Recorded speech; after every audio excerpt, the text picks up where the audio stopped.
You must be the ones tasked by the Academia with renovating Aru?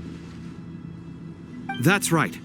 Good afternoon. I'm Kaveh, and these two are Termezi and Naisaburi. Hey, I'll hate them! Come and introduce yourself! We've met before. This is Thoth, the Ibis King, and everyone knows these two. Afternoon, gentlemen. I've only ever seen these two in murals! Ah, the paintings in the temple. They show us chatting, playing cards, playing chess. Precisely the activities we most enjoy, funnily enough. No, only you enjoy playing chess. We were just humoring you. I wouldn't go that far. Back to the matter at hand. A preliminary assessment by the Academia indicates that this project requires expertise in various disciplines, including the deciphering of ancient texts, mechanical engineering, the restoration of ancient ruins, and elemental theory. The most capable minds in their respective fields are here before you. If there are no objections, we'd like to begin our work. The artisans who built Aru for Al-Ahmar gave their very lives to create this splendid work. Follow their example by giving your utmost devotion to this project. I didn't know that. We'll do our best, of course, but we certainly won't be sacrificing our lives. Such brazen words.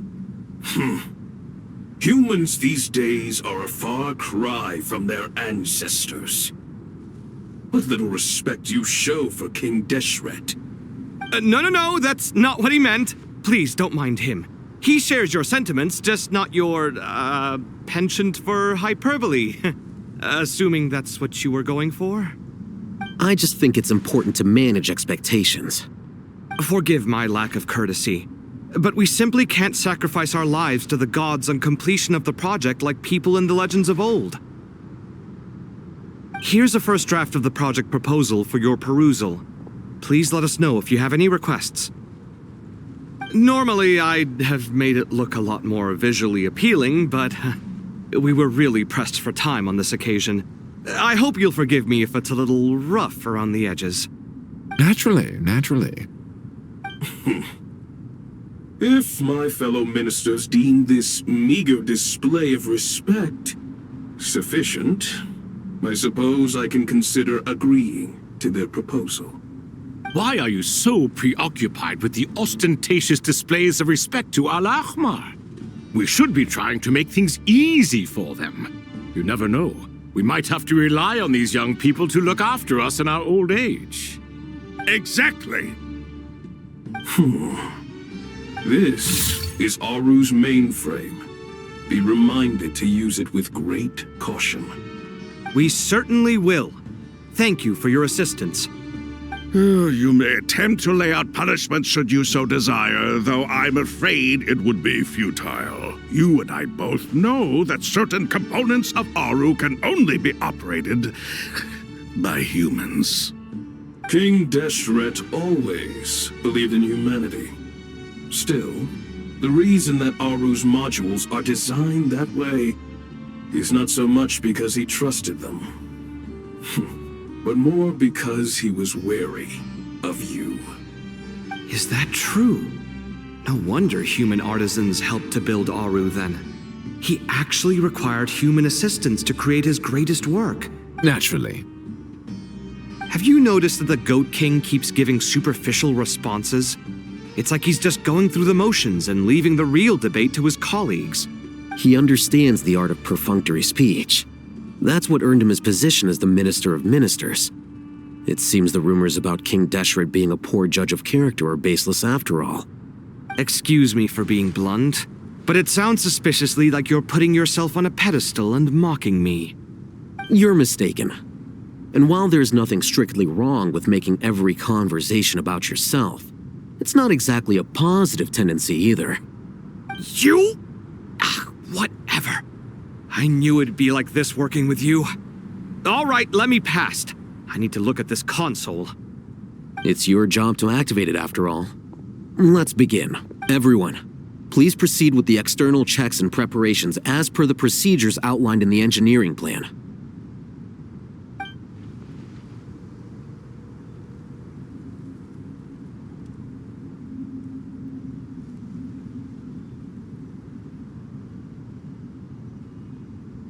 Hello there, youngsters. Whoa, the Ibis King came to life. What do you mean, came to life? I've been alive the whole time. You did say we could start our research, right? Are you having second thoughts now? I've reviewed the proposal. The work you're planning to carry out on this grand device is ambitious in its scope. You have ample confidence in your abilities, I take it? I wouldn't say I'm feeling hugely confident, but given how bad things are, I'd rather at least try something than sit around waiting to die. You are the top scholars of your day. I trust you are aware that there are countless links between Aru and the Akasha? Aru and the Akasha? But I thought the Akasha was the Academia's greatest technological accomplishment, created years ago by the Dendro Archon to help her people access knowledge. And you too? Do you not know either? You've read the instruction manual, right? You tell them. An instruction manual? The Akasha has an instruction manual? The Dendro Archon is a kind and thoughtful god indeed. It used to sit on a shelf in the corner at the House of Dana. Not the most popular read. If the manual is to be believed, Aru was in fact the original inspiration for the Akasha system. what? But there are so few records about Aru anywhere. And practically none of the scientific expeditions into the desert had anything to do with it. Ah, but this is something you could not possibly have known. You may have heard many stories about the desert, but what is the most important aspect of history? Consider this a quiz. Anyone from Vahumana present? I'm from Vahumana. It's, well, veracity. Precisely. And a large part of veracity is the chronological order in which events occur. I may as well tell you. In the beginning, Nabu Malikata, the goddess of flowers, descended upon Sumeru. The glory of the heaven was within her. She brought life, oases, and knowledge to this land. Then she created the Jinn, enlightened them, and ordered them to serve her. Two other gods also walked upon this land where wisdom flowed in abundance, and the three met beneath the great green trees. It was the first and greatest alliance. We should speak with reverence of this covenant between the three, which transcended both time and life. For they promised that in Sumeru, wisdom would be shared with all. All the great changes in Sumeru's history began with the goddess of flowers. For King Deshret's sake, she pried into the secrets of Celestia, and for this was burned to ashes by the flames of wrath. So grieved was King Deshret by her passing that he lost all interest in state affairs and devoted himself instead to the knowledge that she had brought back. It was after learning of the technology from that floating island in the sky that he first conceived of Aru. And so, the Akasha was inspired by Aru, while the basis for Aru itself came from Celestia's technology. Well, if the two share a common technological origin, then connecting one system to the other is an entirely feasible idea. Unbelievable. Have you no reverence at all for celestial technology? No, I do, but there's no time for that. The schedule is too tight. Blame it on the deadline. Perhaps you could try coming up with our cutoff dates. You know what it's like having to turn around 5 different drafts in one day? I wouldn't wish it on my worst enemy. Yeah, also, Sir Ibis King, you don't plan on getting directly involved at all, do you? Yes, well, you strike us more as having come to give a popular science lecture. Or, wait, does this count as more of a first-hand witness statement? Neither. Anyway, this sounds like far too much work for me. Still, if Aru is so powerful, why didn't King Deshret use it for more ambitious ends? Because it was never fully completed. King Deshret had grand plans, but he perished before they could come to fruition. In the beginning, his wish was to create something that could rival the very world itself. The Lord of Flowers sacrificed everything for that ambition. What he desired, she bestowed, and thus was knowledge brought into the world. Her courage and sacrifice had to be honored with the most splendid of monuments, or King Deshret would surely have deemed it a grave injustice. And that monument, built from knowledge and technology, etched with a sacrificial and courageous love, even in its unfinished form, it deserves to be treasured.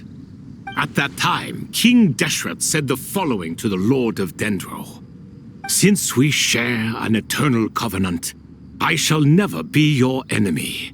Hence, the fruit of wisdom from the heavens is not to be devoured. Remember, it is not that I lack the power to become the enemy of wisdom.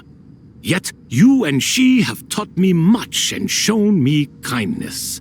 For this, I cherish you both.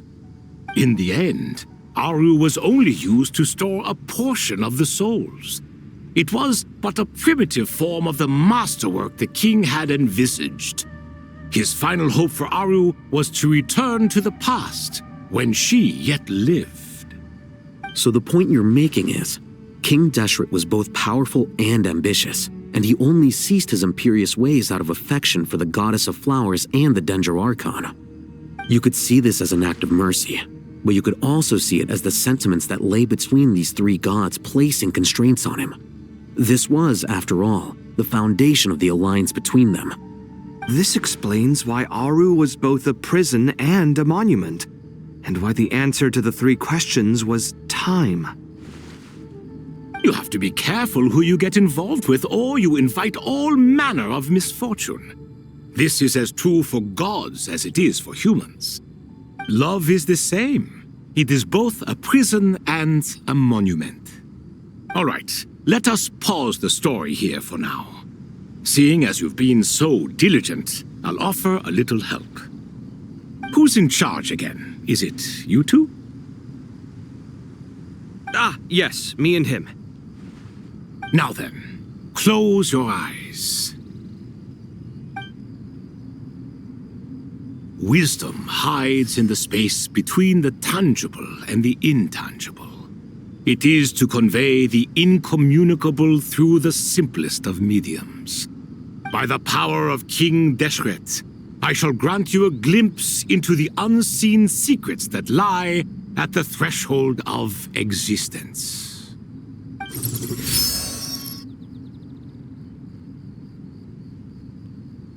Where did this come from? Is it a new mechanism? It looks more like some form of externalized information. You've rendered it visible? Just as the Akasha allows you to access a greater range of knowledge, the power of our king permits one to perceive ingenuities that do not belong to this world.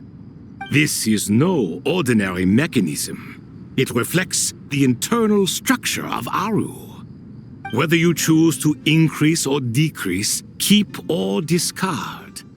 Come, use these to achieve the outcome you desire.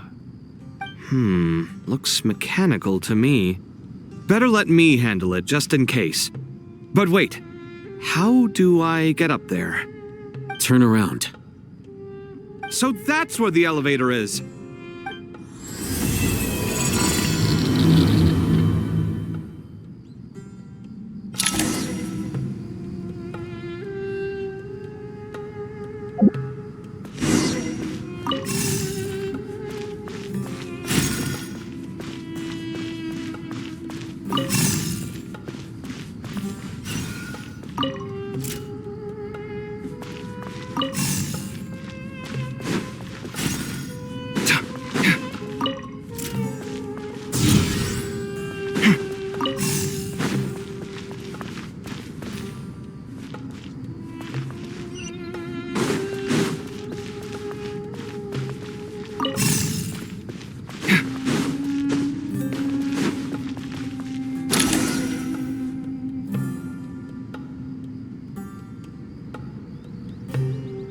Obelisks were used to record important information in the ancient desert civilization. Hey, Al-Haytham, there's some writing here I'll need you to decipher. I've sent it to your screen. Do you see it? Got it. It's a little blurry, but I should manage. Take a look and tell me what it says. Oh, and I'll send any other similar text directly to you from now on. Let's start with this one. It's a variant of an older script. Herein lie verses written for the Yellow Sands. Looks like cultural information from the age of King Deshret. If so, I suggest you delete it. Words thrown together merely for fun. I had no idea Aru kept a record of this. Well, as long as you're certain that this is strictly private information, that's fine. It is unimportant. All right, well, I guess I'll start now.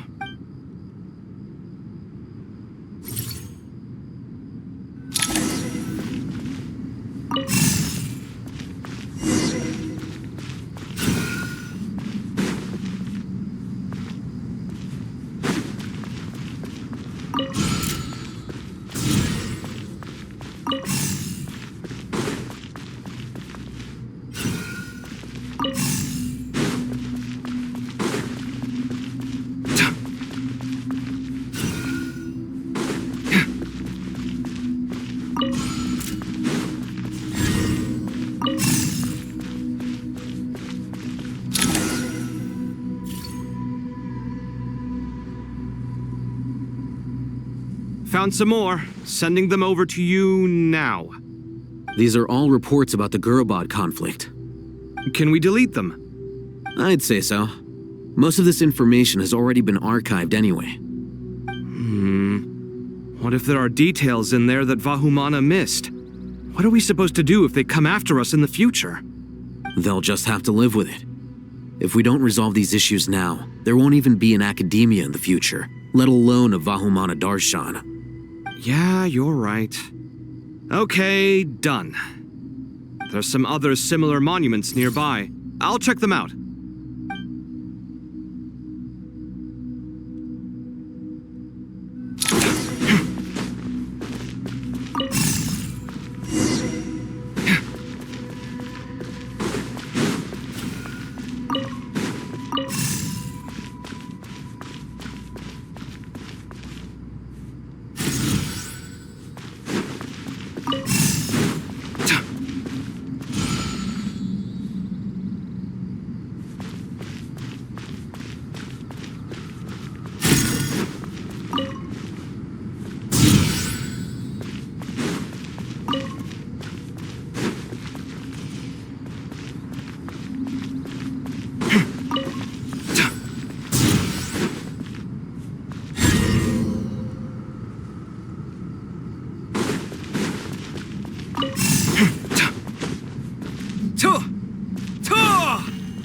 Sight clear.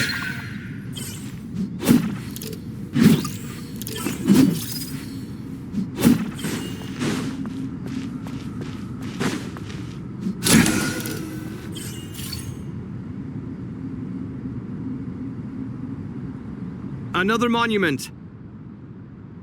Hold on. You're still reading it? How long is it? It records the development and governance of the Oasis civilization. Most of it concerns the Jinn, but it also contains records left by the artisans who built Aru. Is it important? Some of it. There was no way for me to read the whole thing in its entirety, so I had to rely on my intuition to pick the parts worth keeping. What about the artisans' records? What do they mention? They're speculations, mostly. For instance, they were wondering how to protect themselves if King Deshret decided to silence them after the construction of Aru was complete. Sounds like pure mythology to me. Surely that kind of thing didn't really happen. The records do emphasize that this was merely their conjecture based on various myths. Still, the artisans did leave details of their plans to survive, including blueprints for their escape route. Even that got recorded? Okay, well, I'll make a copy of this first before I delete it. Is that truly necessary? You won't be needing those. No, the blueprints are important. I want to keep them as a memento.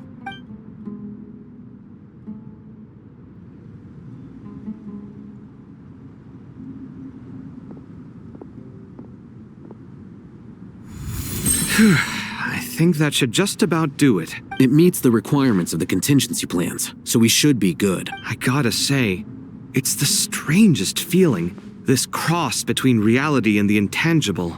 It's like drifting between life and death. Or in and out of a dream. Using my own hands to manipulate illusions that are forever out of reach. Chasing dreams in the most literal sense. Definitely a novel experience. What happens if my spirit just floats away? That won't happen. Anyway, I wouldn't celebrate just yet if I were you. There's likely to be a phase 2 of this project. All right.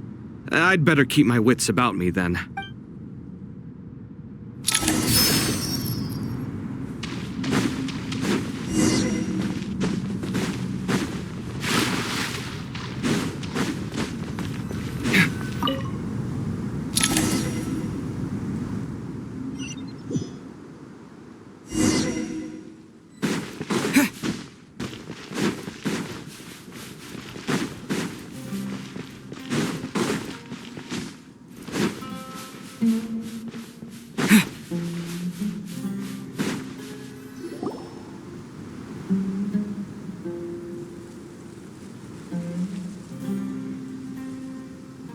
Traveler from afar, do you worry for the fate of Sumeru as well?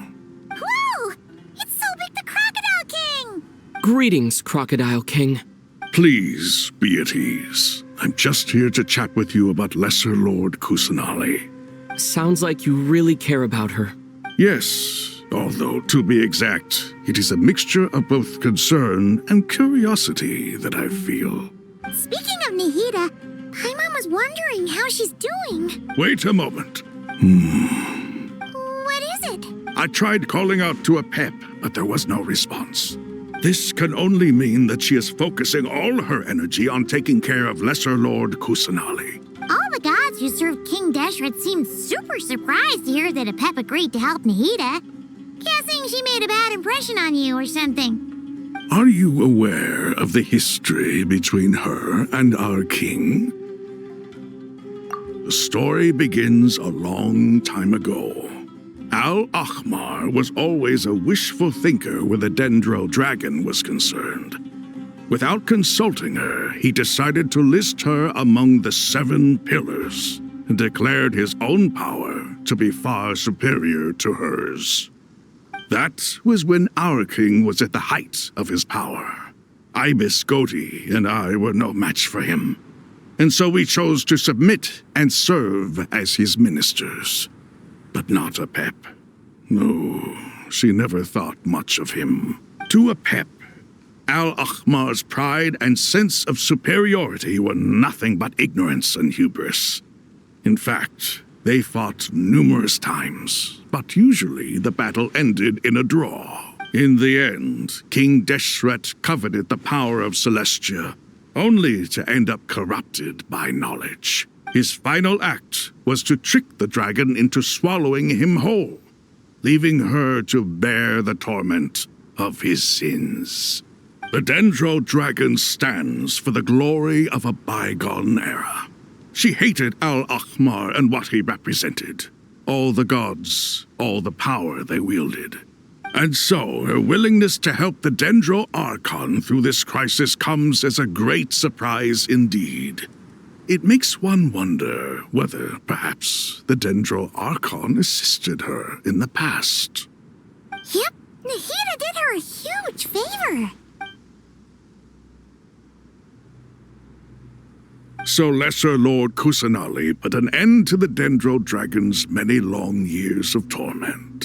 As much as she loathes the 7, a pep knows kindness when she sees it. No wonder she was willing to make an exception. Yeah, that's the sense we got from dealing with her, too. She is not incapable of coexisting with other living things. Rather, she actively chooses to avoid coexistence. And this despite the fact that she symbolizes life itself. How ironic. All of this being said, I wouldn't expect too much from her if I were you. Nothing will change her hatred towards humanity and gods. We'll keep that in mind. Anyway, how much longer do you think Nahida needs to stay with the Pep? For all we know, the Fatui might still be in the desert. Just to be on the safe side, why don't we grab anyone who isn't busy right now and go look for her? I'm alright, Paimon. Huh? Was that Nahida's voice? It seems the treatment was effective. Since when do my deeds require your evaluation? Ah! Here will do just fine. I had no intention of taking you any further. One ought not expect greater generosity than they have earned. You always hide your kindness away like an oasis within a sandstorm. Only those who make it through the swirling winds can know just how beautiful that oasis is, and how much hope it brings. You dare appraise my being? No, I'm expressing my gratitude. I want to thank you for sharing your precious life force with me.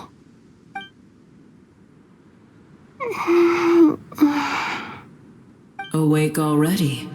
You are more resilient than I thought. Pep. I feel much better. Thank you. Gods and their gratitude mean little to me. I would rather you give me your assurance that the situation with Irminsul and Sumeru's ley lines will be competently managed. If I suffer any ill effects from the ley lines, you, as the god of this land, will be held responsible. And you would not enjoy being held to account by me. I understand what you require, but I would assume this task even if you did not demand it. Sumeru is my responsibility. I must resume my duties as soon as possible. A farcical notion. God of Sumeru, I hope you realize how unextraordinary your strength is. And yet, maybe it is precisely what defines me. A god of wisdom is not meant to rule by force. Then hold steady. We go forth. Well, I'll be. Is that a pep? Do my eyes deceive me? Of all places, the Dendro Dragon has decided to visit the mausoleum of King Deshret? I see that after all this time, El Ahmar's menagerie of ministers remain as vile as ever. It's a pleasure, Dendro Dragon. Had you arrived but a little sooner, you might have attended a meeting of the Seven Pillars. What a nauseating thought. You are not the first insects I have had the displeasure of dealing with today. A swarm of them tugged on my tail on my way over. Goodness knows what hovels they crawled from. Why do all the creatures of this world remain so lowly after all this time? What did you do with them? I cast them away. What would you have me do? Keep them as trinkets? Boer, this is where we shall part ways. To be clear, I do not wish to see you or anyone else here ever again, unless absolutely necessary. Then I wish you peace as you return to your dwelling place. It matters not to me. Simply refrain from bothering me again. A force to be reckoned with. At times like this, I feel glad that she has no interest in any of this. Hold on, just hold on, okay? We're almost there. We made it! Huh? Wait, that voice! It's... Uh-oh, I'm gonna fall!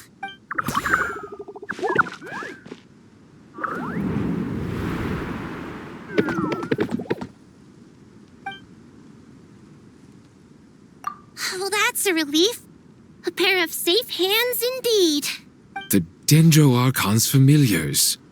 They are the last thing I expected to see here. Huh? Wait, what are the Aranara doing here? Don't you guys hate the desert? Obviously I was worried about the Dendro Archon. I've been supporting them with my Pari powers the whole way here. Oh, you seem pretty nervous. Is it because there are too many people around? Not just people. It's all these non-human beings, too. It's hard on them. I can't believe you made such a long and dangerous journey just for my sake. I appreciate your support so much. I'll have to ask everyone to wait while I help our new arrival settle in. Once I'm done, I'll gather everyone to discuss our next steps. Traveler, Paimon, shall we find a place for our friends to stay? Awesome! Let's go! Well, first I have some questions.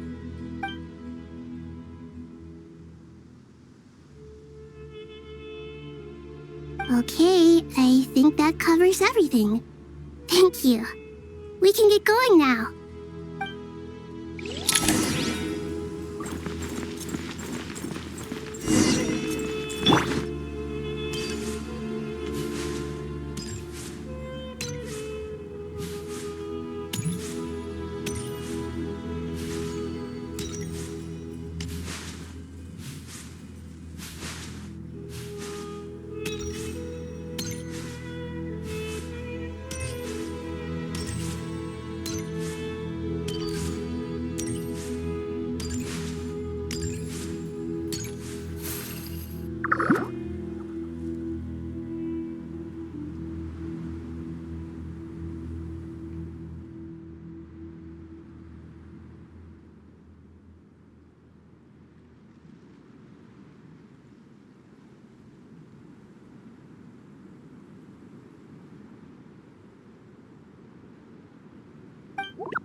Hello, everyone. It's only us.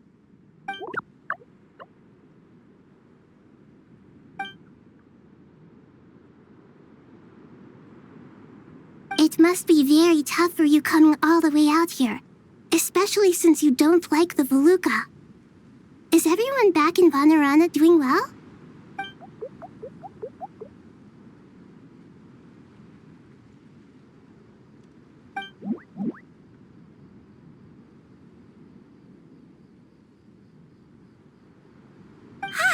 Everyone's here. Good. Are you okay? You look like you were about to pass out back there. Then you're forgetting who I am. Don't underestimate me.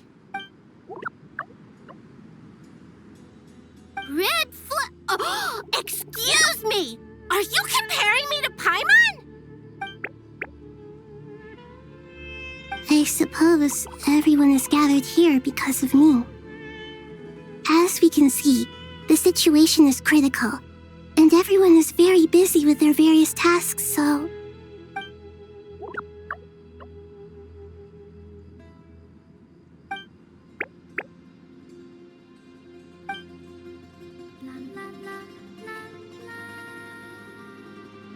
I can't thank you enough. Right now, we're focused on restructuring Aru, processing excess information, and helping restore everyone's confidence. I'm sure you'll find it all very straightforward. I can help too. Just let me know where I'm needed.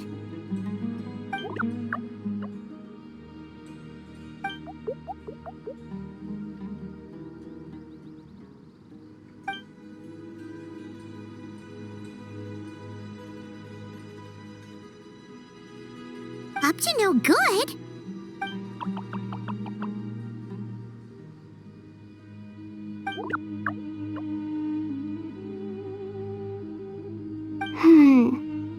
That definitely sounds suspicious.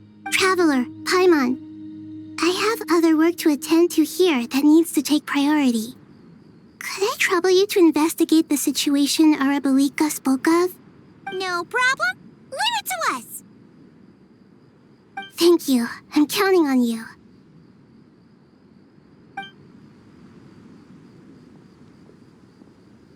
There's one other thing. If you are to work alongside the people of Sumeru, you will need to make yourselves visible to them. Is that acceptable to everyone?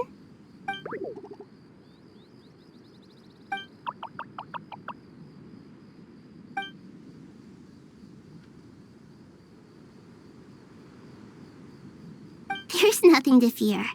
No one here will hurt you. But if you do feel afraid, don't worry. Just call my name and I'll be there. Very well. Now, I shall bestow a small blessing upon you all. Whenever people see you and interact with you, from the moment their gaze meets yours, they will experience the most beautiful of dreams.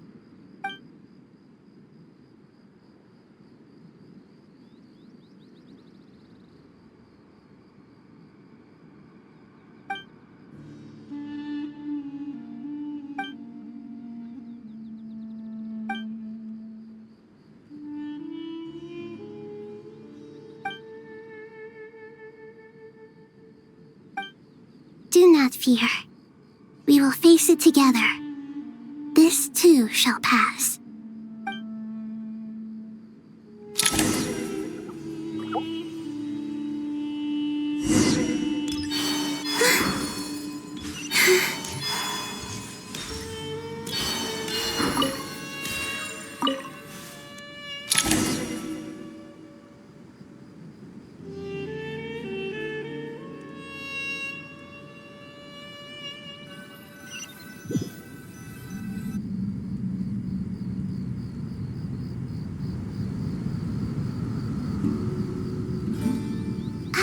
Everyone's here. Wonderful. Dendro-Archon, you're back. Are you recovering all right? You mustn't push yourself too hard. I'm doing very well. Thank you for your concern.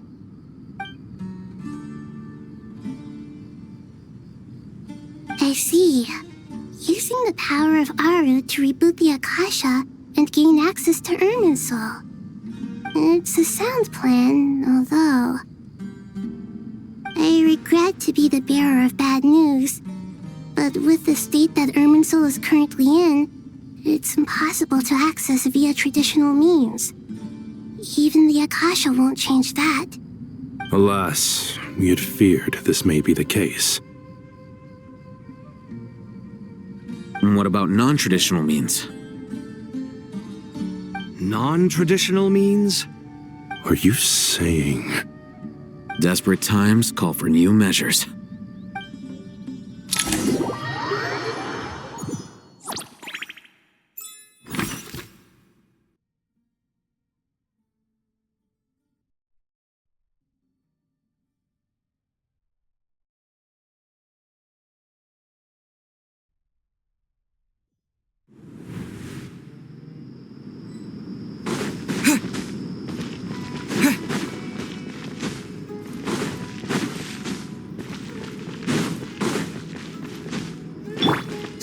Fury.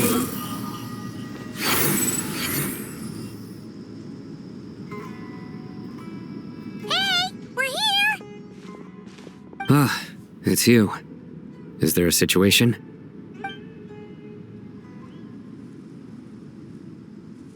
The Aranara have good intuition when it comes to people. In other words, there may well be a traitor among us. Given everything that's going on, I'd be more surprised if there wasn't. Miss Nefer, as a professional intelligence broker, I trust you have a solution? Not one that I'm willing to volunteer. What's in it for me? Let's say I'll treat this as a pilot project aimed at expanding your intelligence operations. Whatever business you're in, an avenue to demonstrate your abilities could never hurt. I like the sound of that. Glad we're on the same page. Given that you rarely set foot in Sumeru, practically no one at Caravan Rebot knows who you are. I take it you've read the files on everyone in the area? Yes. I also skimmed the list of evacuees, and am more or less up to date on where everyone stands. Any initial suspects? Limiting the scopes to males whose recent activity could be viewed as suspicious, I've identified 3 names. The Aranara saw 2 people talking, but currently we only have 1 suspect. The other person was probably just a messenger, and in all likelihood has already left Caravan Rebot. Everyone is heading for the desert per the evacuation order. Anyone willing to turn back at this stage is almost certainly with the Fatui. There's no way it was a spur-of-the-moment decision to act at a time like this. This spy must have been planted long ago. We need to smoke him out from wherever he's hiding. Sounds like you have the beginnings of a plan.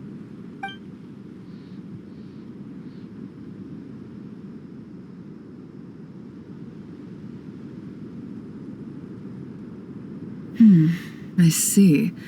Your suspicions are well-founded. I'd be watching him too if I were you.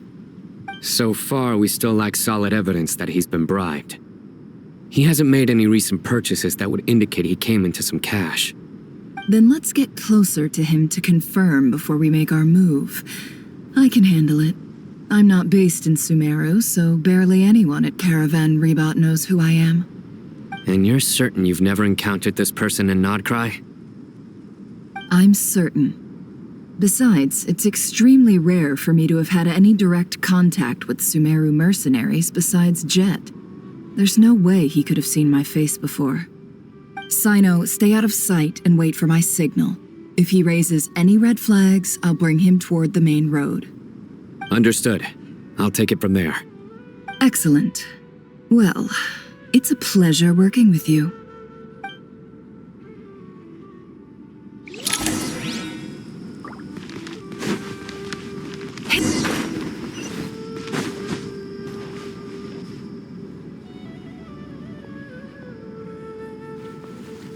Darker skin, scars, frequents the desert and has ample combat experience. Nothing unusual about how he dresses or acts. What's that he's looking at? A coin. Interesting. Could that be how his contact paid him? Conveniently discreet for someone trying to hide any unexplained income. And yet it could be highly valuable. Sorry to bother you. Has everyone here already left? I don't suppose you happen to see a lady wearing a hat? Ma'am, what are you doing in Caravan Rebot all by yourself? The main group evacuated some time ago. Didn't you pass them on the road? My friend and I lost some of our cargo along the way. I didn't want to miss out on potential business, so I told her to go on ahead and meet the client while I retraced our steps. I didn't think it would be so late by the time I found it. And then there was a terrible sandstorm. I guess I must have taken a wrong turn, because I didn't see any large groups on my way here. Forgive me for asking, but just to be on the safe side, could you describe this friend of yours? Sure. She has blonde hair, and she was wearing a hat and a white dress. You'd definitely know if you'd seen her. Yes, I think that does ring a bell. My apologies. During this exceptional time, the Corps of 30 are under orders to be extra cautious when dealing with unknown people, whoever they might be. I understand. Well, sir, is there anything else you need to know? If not, I'd better try and catch up with them. Hey, wait! They left a good while ago now. You'll never catch up with them on your own. Why don't I give you a ride? I'm here to collect the last few people anyway. We have plenty of carts, so one more won't be a problem. That would be amazing. Traveling with a group will be much safer. I'll have to pay you for your trouble. Hey, let's not worry about the money for now. Wait here a moment. Once I'm done packing up, I'll take you to join the rest of the group. All right, thanks. Let me know if you need a hand carrying anything. No need for that. I'm strong enough for both of us. Okay. Well, I wish there was some way I could repay you. Guess it's my lucky day, running into someone who knows what they're doing here. You might have just saved my life, you know? You're not wrong there. I mean, what kind of cargo is so important that it's worth risking your life to get back? I hope for your sake that it's priceless. Actually, I suppose I can tell you, since you've been such a big help. But be sure to keep it to yourself, or we could both be in big trouble. Oh, really? Sounds mysterious. We're in the antiques business. You understand? Some of our goods aren't acquired through the most legitimate means. We have to be very discreet when we're selling them. That's why I had to go looking for the missing cargo alone. Ah, no wonder. Well, ma'am, in that case, it turns out that maybe there is something you could do for me. I'm all ears.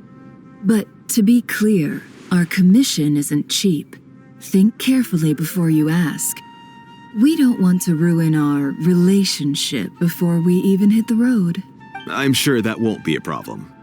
My issue is, I have something that's a little difficult to sell on as well. Take a look at this.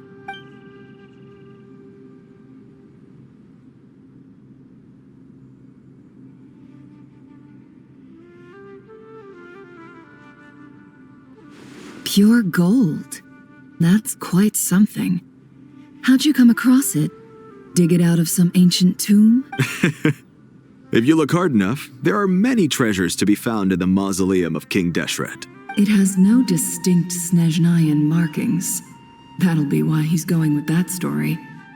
And he clearly doesn't want to arouse suspicion, so he's on the lookout for an opportunity to make a quiet trade. Surely you have an existing business partner. Won't they take it off your hands? I hope I won't be attracting the wrath of my competitors by helping you sell this. The shop I used to work with is having cash flow issues at the moment after losing some money. I'm under enough pressure as it is without having to deal with them. On the off chance anything went wrong, I'd never get my money back. I understand. Gold is the last thing that traders with cash flow problems want to see. Well, in that case, I think we can work something out. As it happens, I'm just about done packing. Shall we make a move? Sure. Let's walk and talk. This evacuation was a huge operation. They needed a few people to stay behind and tie up loose ends. And I ended up being one of them. You're lucky you ran into us in time. I certainly am. I don't know how this happened. One thing led to another, and look how it ended up. I just hope our client doesn't get spooked and cancel their order. Fingers crossed. But either way, life goes on, and we all have to make...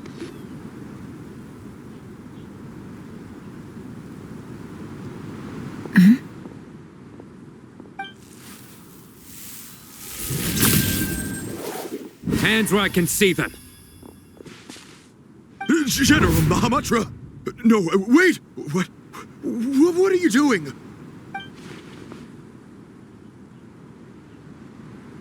This is the coin? Good. Sadly, you won't have the chance to spend it. Nicely done. Looks like Sumeru's Matra are a well-oiled machine nowadays. Unmarked gold coins are quite difficult to trace. Thanks to you, we have secured the evidence. Here's what's gonna happen.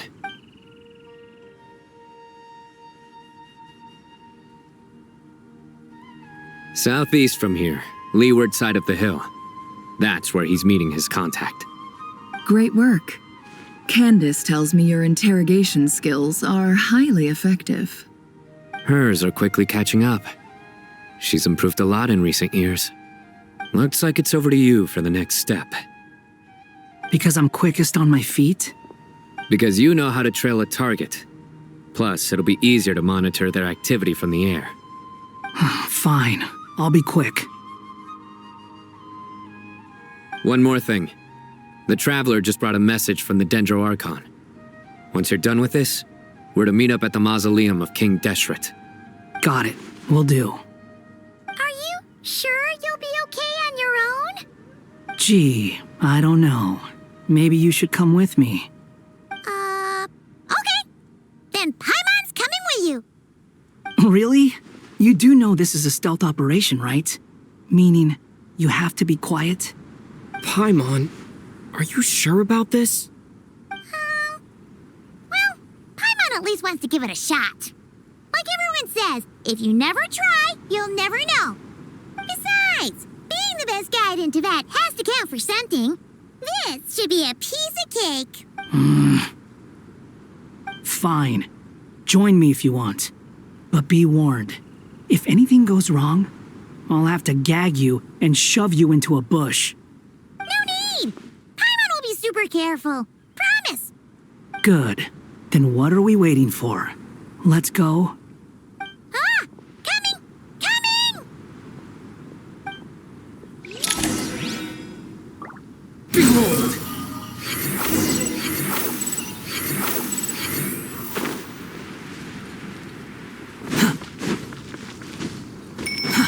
Too slow. Search for it.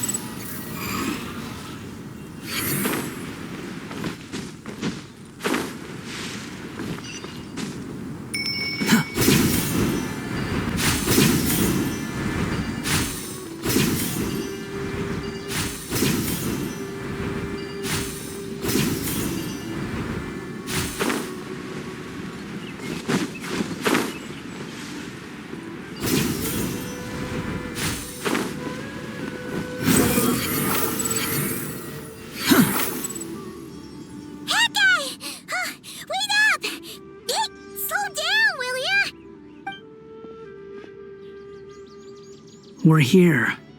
Now we wait. Okay, yeah, cool. Cool. What's on your mind, Paimon? Huh? Nothing? I thought all you cared about besides being a guide was food and sleep. Why the sudden urge to go on a dangerous mission? What's that supposed to mean? Paimon's been on plenty of dangerous missions before. But never on your own. You hardly ever leave the traveler's side. Just saying, I'm kind of at loose ends right now. So if you did want to share, I suppose I'd have to listen. If not, suit yourself. Makes no difference to me. That guy? Do you think Paimon is useless? What? Where's that coming from? When we were in Notcry, Paimon suddenly realized something. Even though Paimon's with the Traveler every single day, whenever we face real danger, she can't do anything to help. Paimon doesn't get like this very often. She just got really scared when the Traveler got kidnapped that time. What if he never came back? What would Paimon do then? And the more Paimon thought about it, the more useless she felt. But Paimon doesn't want to be a burden. Paimon wants to be a friend who's actually useful. Does that make any sense? You know, that feeling of just being completely useless and... Oh. Paimon probably sounds so ridiculous right now. You asked the right person. Boy, do I know that feeling. Oh, that guy. I'm not gonna try and encourage you. What I will say is this.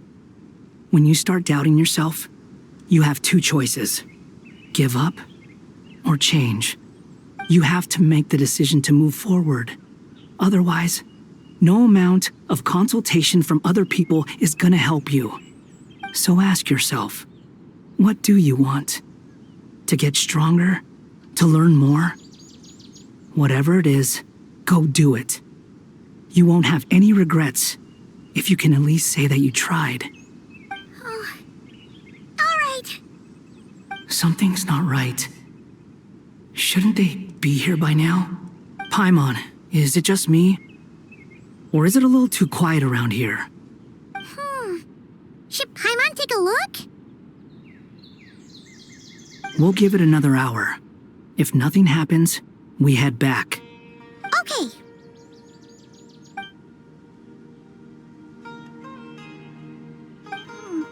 How strange. We've been here for ages. Where the heck are they? Have we been stood up? What is it? Did you think of something? Something feels off about this whole situation, but I can't quite explain why. We know for sure that the guy Sinocot had something set up, yet somehow his contact is a no-show. So, either the handler got caught, or, more likely, they decided to cut our guy loose. But how would they know to do that? Wouldn't they at least send someone here to check things out? That's the problem. They couldn't possibly know what's happening here. Unless... This feels all too familiar. Come on, let's head back.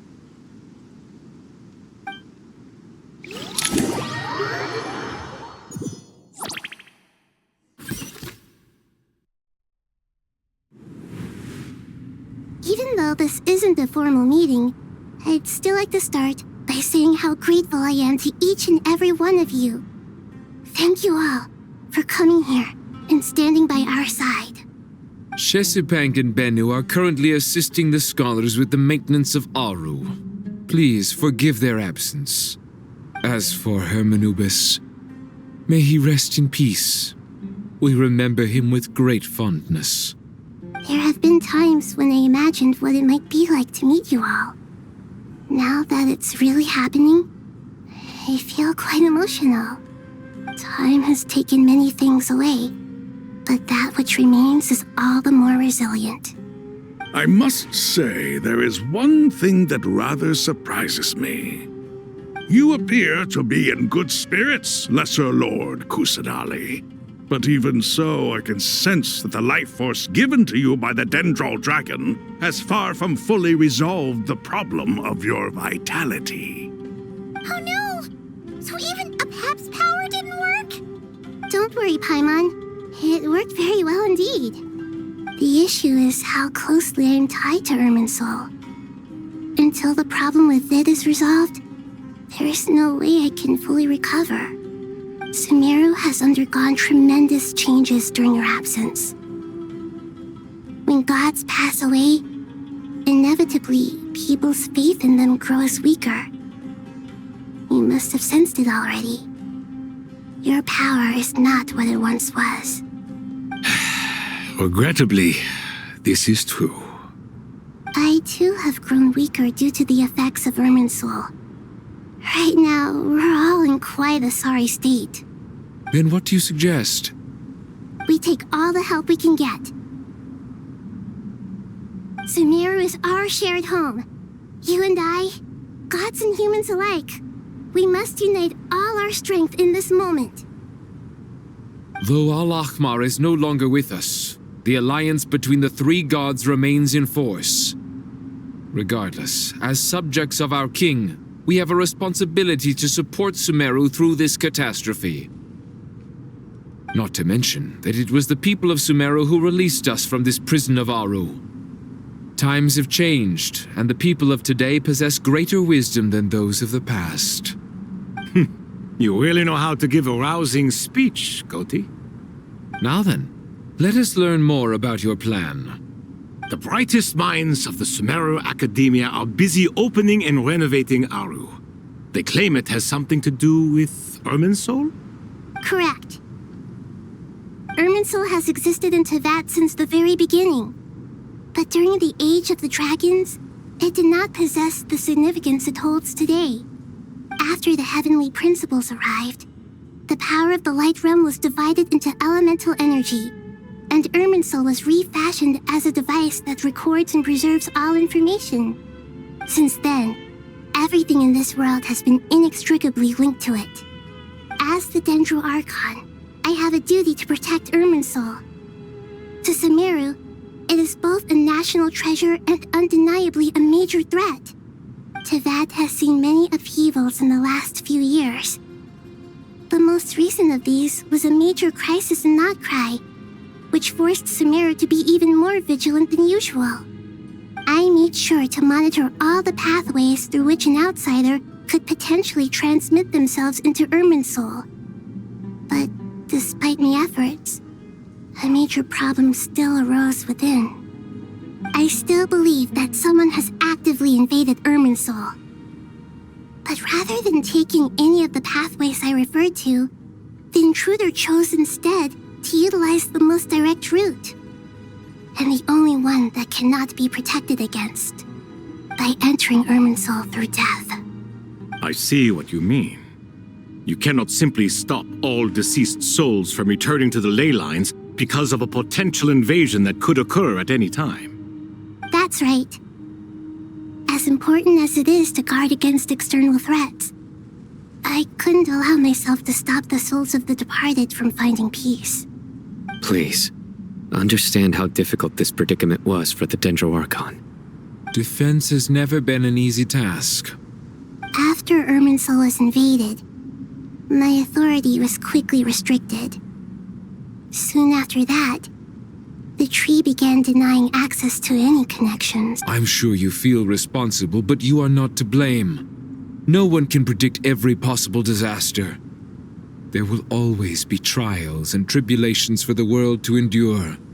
But the people of Sumeru should not have to endure this.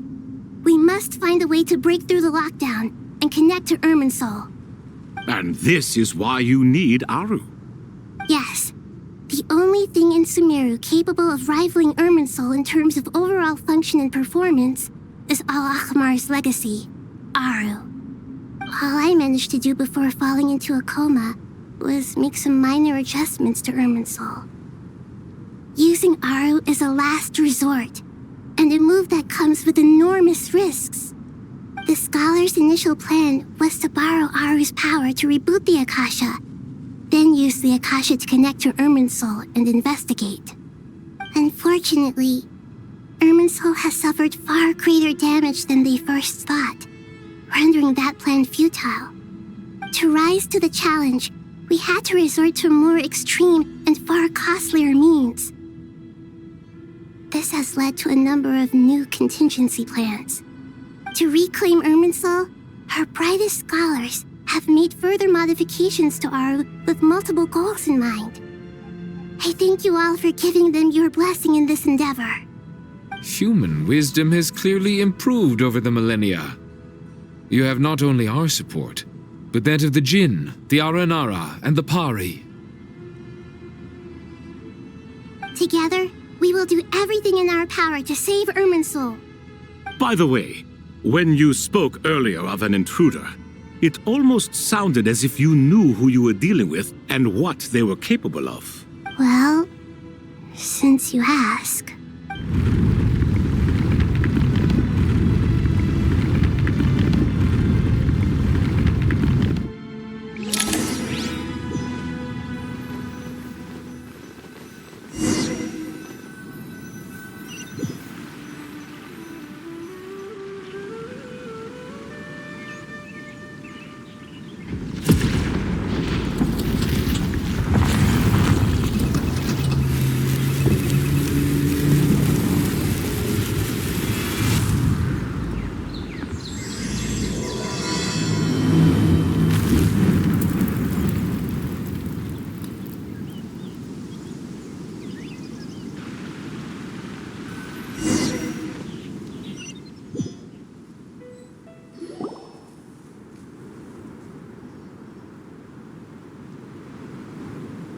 Master Tainari!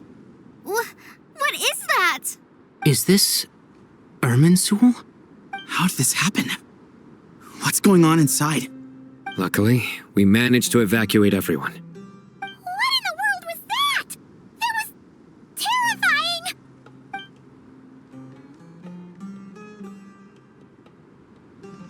Oh my. I understand now, Dendro Archon. You make yourself quite clear indeed. Not once over the millennia has Irminsul been so terribly afflicted as this. Please continue, Dendro Archon.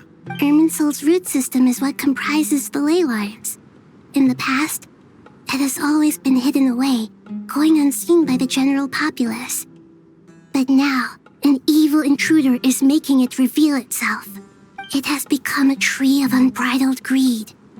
A clear sign that a deranged experiment has advanced to a new stage. Blasphemy. From where I stand, an experiment in the name of blasphemy sounds rather improper. But if we are to honor Dottores' will, this is what we must do. The birth of this tree proves to me beyond doubt that this incident is connected to him. But to explain the situation in full, there is someone I need to tell you about.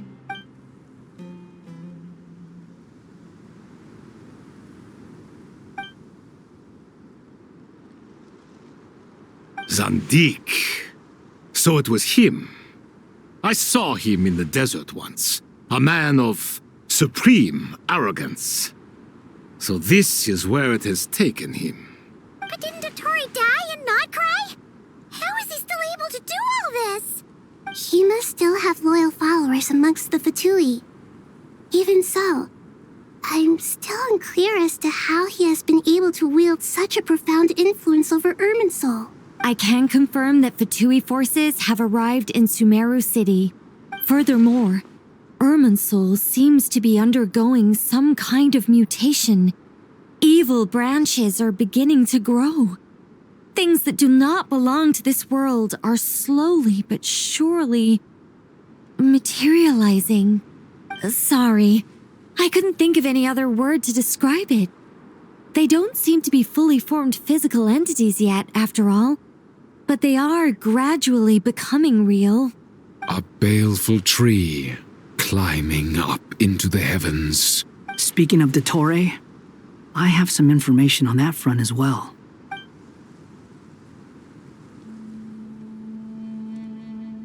I didn't think it was wise to state this out in the open. But my theory is, the mole wasn't cut off after he was caught.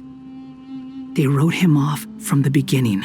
You mean, the Fatui never intended to follow through with him? Then why plant a mole at all? It's hardly a conventional strategy, and the rationale behind it is pretty twisted. But as it happens, I know someone who works exactly this way. And when it comes down to it, his goals are very simple. He just wants to confuse people, so they can't figure out what he's up to. He's been a collaborator of Dottore's from the outset. That fact alone confirms that Dottore is involved with this somehow.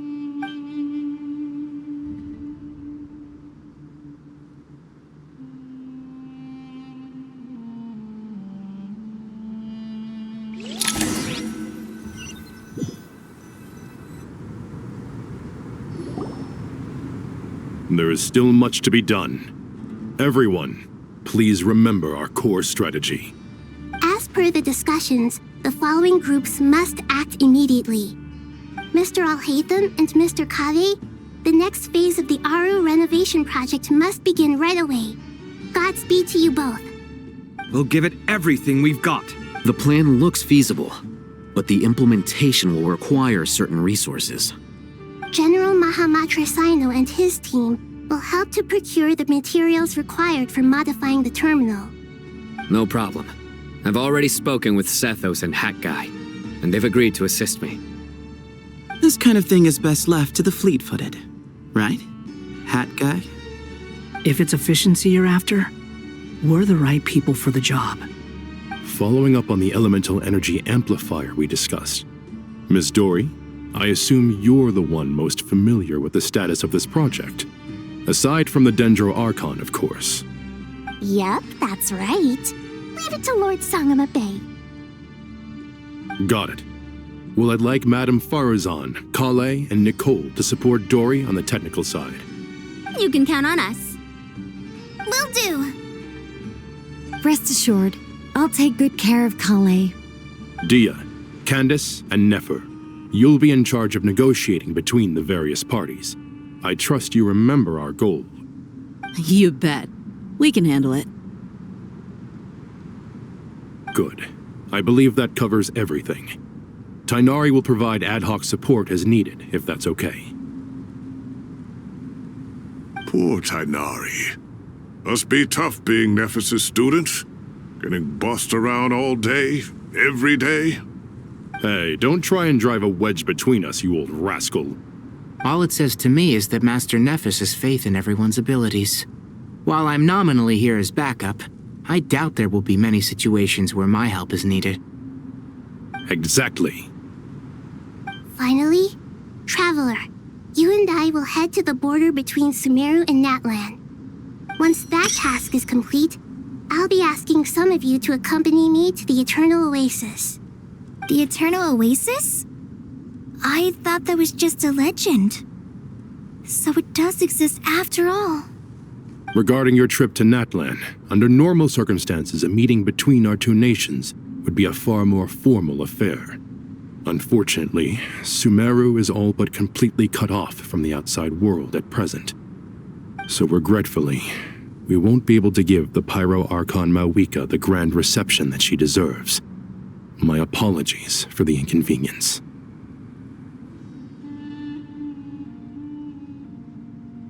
No point putting too much pressure on yourselves. That goes for everyone. Right. Especially you, Dendro Archon. I'm sure you're still feeling quite weak. Don't worry about me. The Dendro Dragon's life force will sustain me. Plus, we'll be there every step of the way. Nahida will be just fine. Yes, I believe in myself. And I believe in every one of you. Well, time to get going.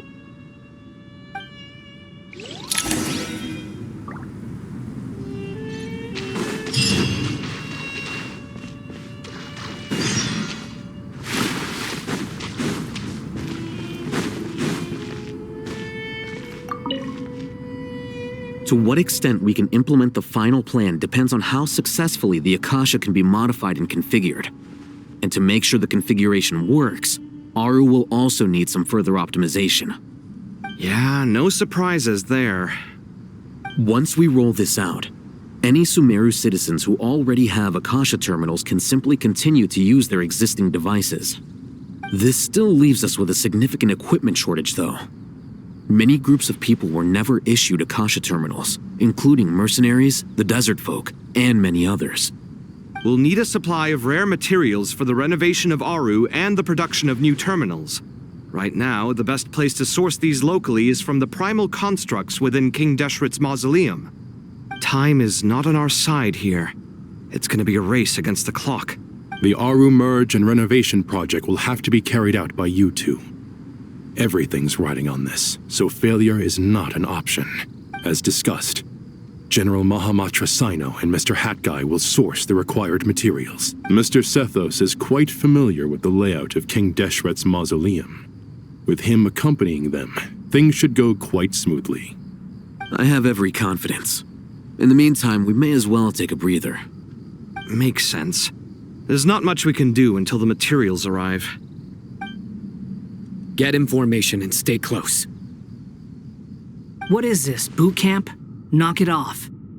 It's just Sino being Sino. You know what he's like. Everyone clear on our mission objective.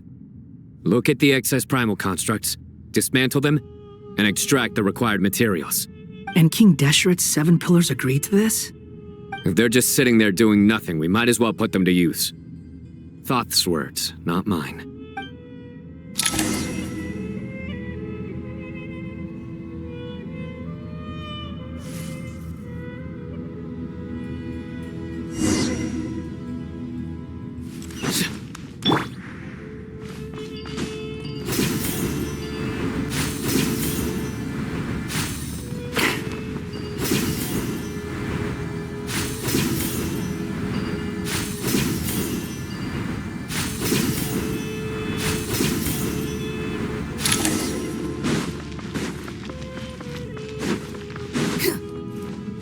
Rises.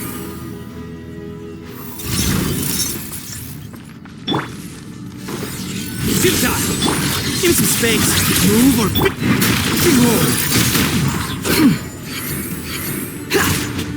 Wretched vermin! Way ahead of you! Squall and fury!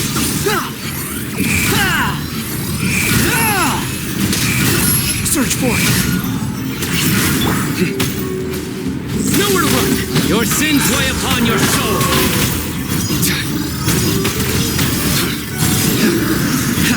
Guilty! Escape condemned!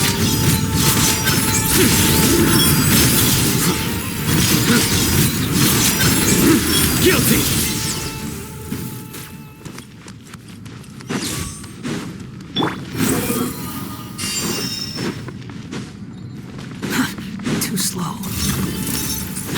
Following me. Give some space. Sage's wisdom. The wind rises.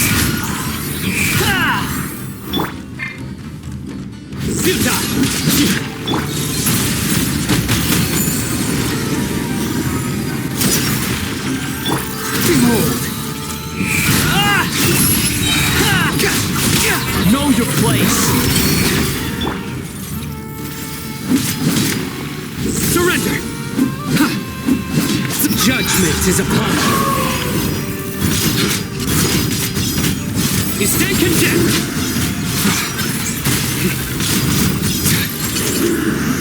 Guilty! Excuse me? Swan Fury!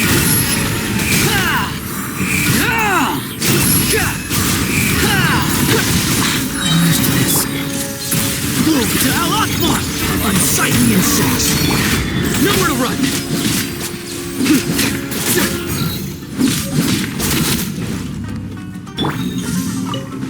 Way ahead!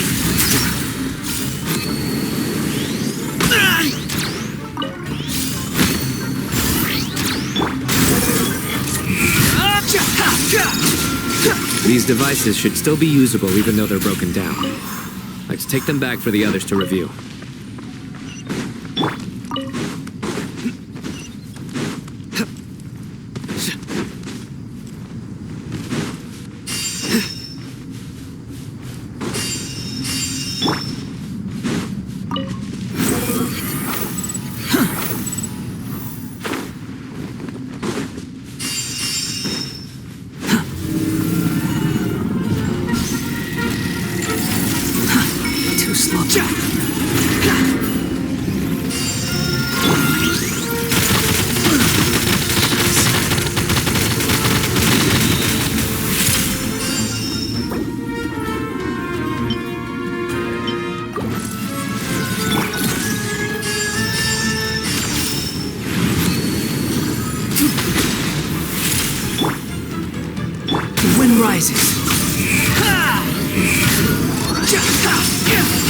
Upon the gale.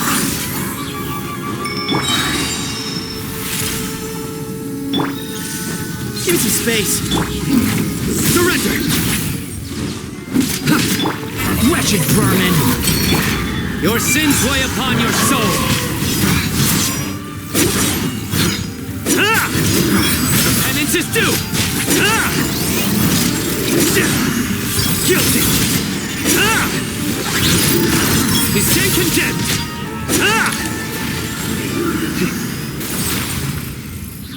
How many do we need again? Enough to make an Akasha terminal for everyone who doesn't own one. I remember you telling me how revolutionary these Akasha terminals were. You've used one before, right? The Academia declared the Akasha to be the most powerful and comprehensive wisdom dissemination system in history. That should give you an idea of how powerful it is.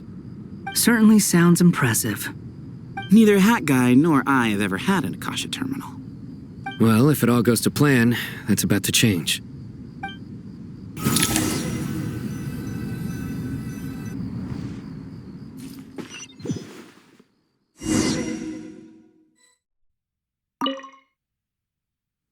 Oh, goody! Thank you so much for handling the delivery. What a long way it was.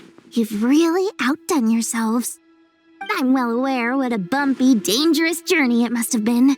Now, I would have loved to oversee the process myself, but of course, those of us who know the plan can't leave the mausoleum. Oh, trust me, I'm patting myself on the back for my assembly work here. Simply flawless work. But will you really be needing all of this? According to our plan, yes, this is the quantity required. I have no complaints about the quality either. Only the price. So expensive. I heard you covered a lot of the funding out of your own pocket. Oh, that's an exaggeration. The Academia provided most of the funds. I just offered a small token of my goodwill. Of course, the real tragedy is how little profit I'm making on this. You know, it's a serious crisis when you can't even make money out of it. It's really quite a beautiful design. And I'm intrigued by how such a diminutive device is able to output the power of the Light Realm. Did you attend the lecture on Light Realm energy, Madame Farazan? I don't believe I saw you there. Of course I attended. I was just a little late, so I had to listen to the whole thing from outside the back door. Ahem. Anyway, I have a perfectly good understanding of light realm, elemental, and abyssal energy, as well as the relationship between the three. Good to know. Master told me in private that the conversion process between light realm energy and elemental energy involves highly classified knowledge that shouldn't be disseminated too widely. But even so, the scholars still shared said information. Well, you can't enforce a rule that everyone breaks. Is that the idea? At first, the Dendro Archon was reluctant to explain it in great depth for safety reasons. Later, she came to terms with it and simply informed my master that we would all have to face the question of survival together. To protect someone from such dangers means keeping them in the dark. But for someone to know and embody the wisdom within, they must understand its very essence. It's an information hazard. We're exposed to danger just by knowing the facts. And just like bait, it lures us in by offering us the solution to our problems. But if you're not careful, you'll end up pursuing it down a dark path. A tricky problem. But today, this big problem has been broken down into many smaller, more trivial ones. What do you mean? Ah, I get it. For instance, you and I share secret knowledge, while she and I take on the risks of life, death, and fate. Something like that? Hey, what? That is not what I call a trivial problem. Well, as they often say in Vahumana, an event that is monumental to the individual is negligible in the grand scheme of history. Generally, the fate of the individual is an insignificant affair. Being from Amorta, where the subject of our research tends to be a lot more personal, I have to disagree. It's hard to dismiss the individual as insignificant. In other words, the big problem of survival has been broken down into many small, interconnected factors. When the same secret is shared with a group of people, the same fate binds them together. Most people would find this unimaginable, but to us scholars, this is the path that has always beckoned to us. Sharing knowledge is a good way to fight against fate. I will always believe in that. All right, I think that's everything. Thanks a lot. But don't go anywhere just yet. I'll still be needing you to calibrate the equipment.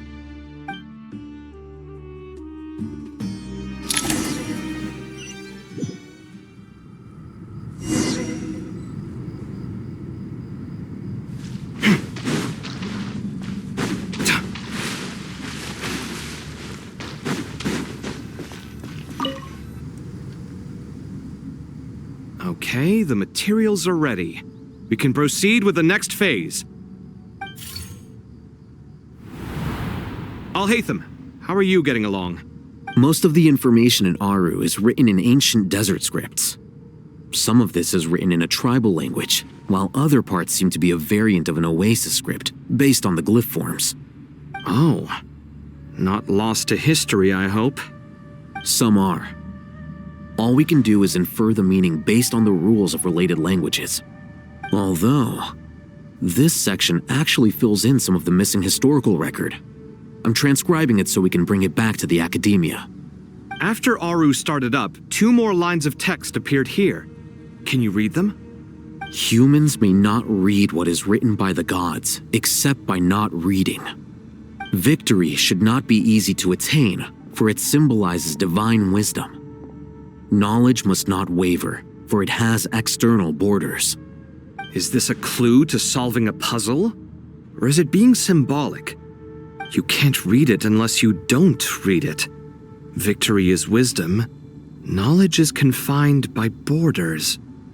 Wait, I think I've got it. It's a metaphor, isn't it? It's talking about... a chessboard.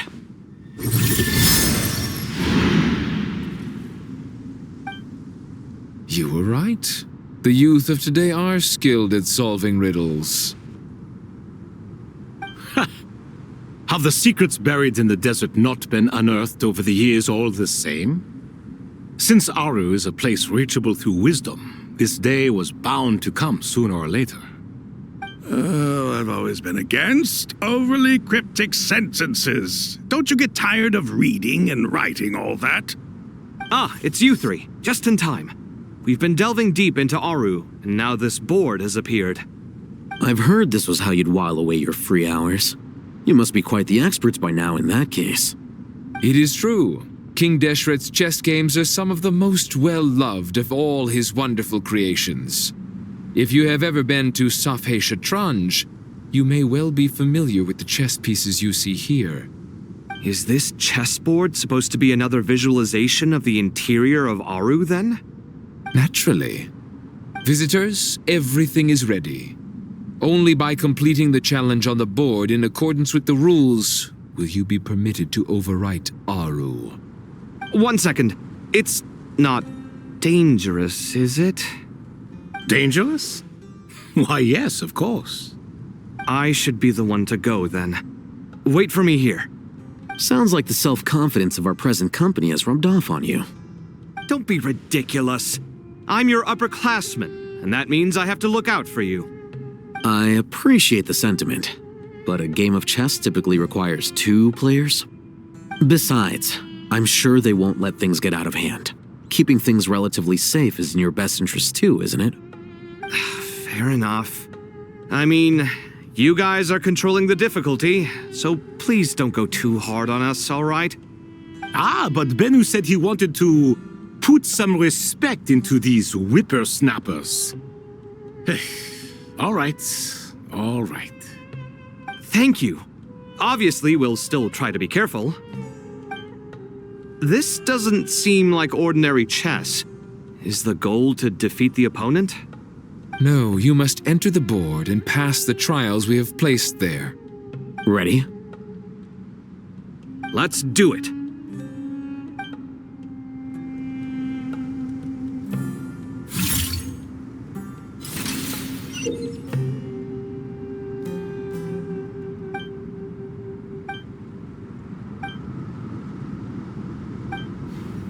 The first trial is posed by me. I don't think this is gonna stop us. Ah, but the key to this game lies in working together. Otherwise, you will be deemed to have broken the rules. Looks like it's up to me. Marak, can you open it? King Deshret's favorite primal construct. Living on in suitcase form, of all things. Amusing. Ho-ho! Excellent work. The first trial is posed by me. Ho-ho! Excellent work.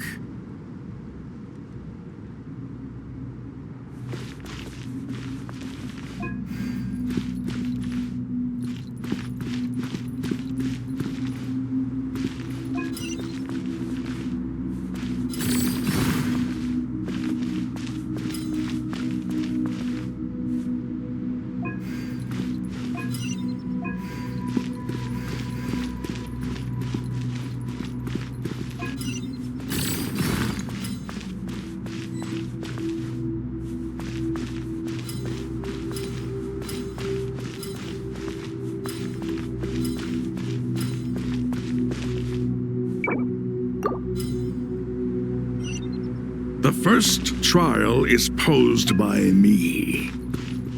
I don't think this is gonna stop us. Ah, but the key to this game lies in working together. Otherwise, you will be deemed to have broken the rules. Looks like it's up to me. Marak, can you open it? The first trial is posed by me. I don't think this is gonna stop us. Ah, but the key to this game lies in working together. Otherwise, you will be deemed to have broken the rules. Looks like it's up to me. Marak, can you open it? King Deshret's favorite primal construct. Living on in suitcase form, of all things. Amusing. Ho-ho! Excellent work.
Now is the time for my trial. Now, don't be nervous. I'll make it nice and easy for you. Really? Thanks in advance. We appreciate it.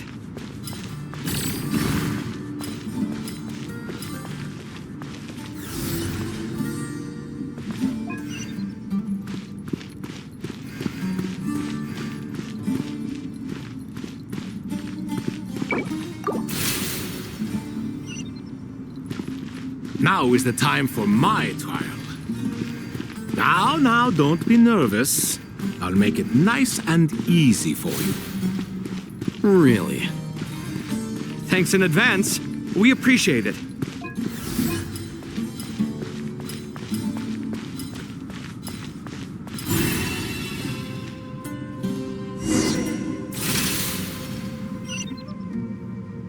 Ibis King, don't you think this all rather inappropriate?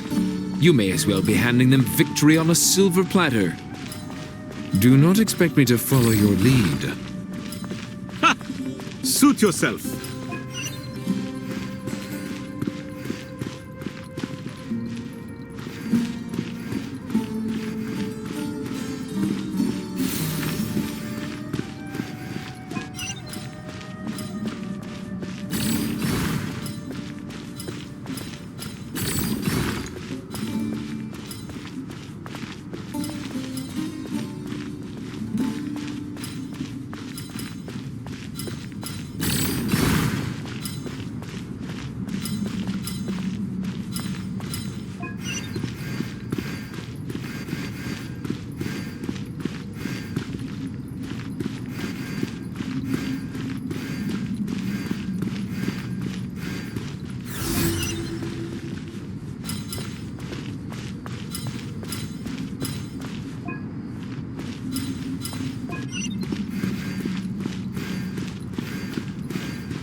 Ibis King, don't you think this all rather inappropriate? You may as well be handing them victory on a silver platter. Do not expect me to follow your lead. Ha! Suit yourself.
Done. Finally. It's over. But seriously, that was incredible. Standing on the chessboard felt completely different from standing on solid ground. And also... Oh, sorry. I'll save my thoughts for later. Thanks to the three of you for helping us out with this. Is it just me, or were you giving us quite a lot of guidance along the way? We made but a humble contribution. You lived up to our expectations. Bravo! Our aid was not given for naught. In addition to the existing functions, I'd like to ask you for another favor. Since Aru's interference shield can cover the entirety of the mausoleum, it should be possible to extend its range even further. Perhaps you can find a way. So, building upon the existing functions to... Ah! I'm with you! Imagine for a moment. What would the ideal outcome look like if this function were compatible with the devices? I agree. This is the best solution possible. Please, everyone, we beg you to help us. Me, oh my. Well, since you ask so very nicely, I suppose... Goti? Kroko? What do you say? Naturally.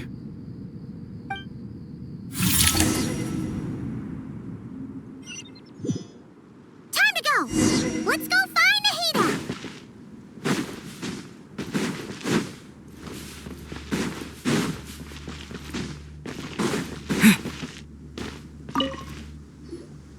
There you are.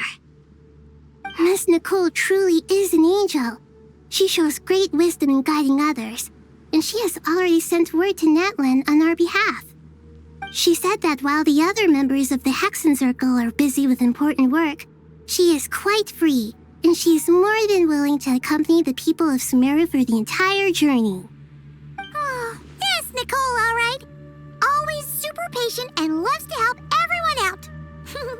She's the best. She is. So kind and enthusiastic. Well, time for us to get going. Let's head out.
This should be one of the closest places to Natlan in all of Sumeru.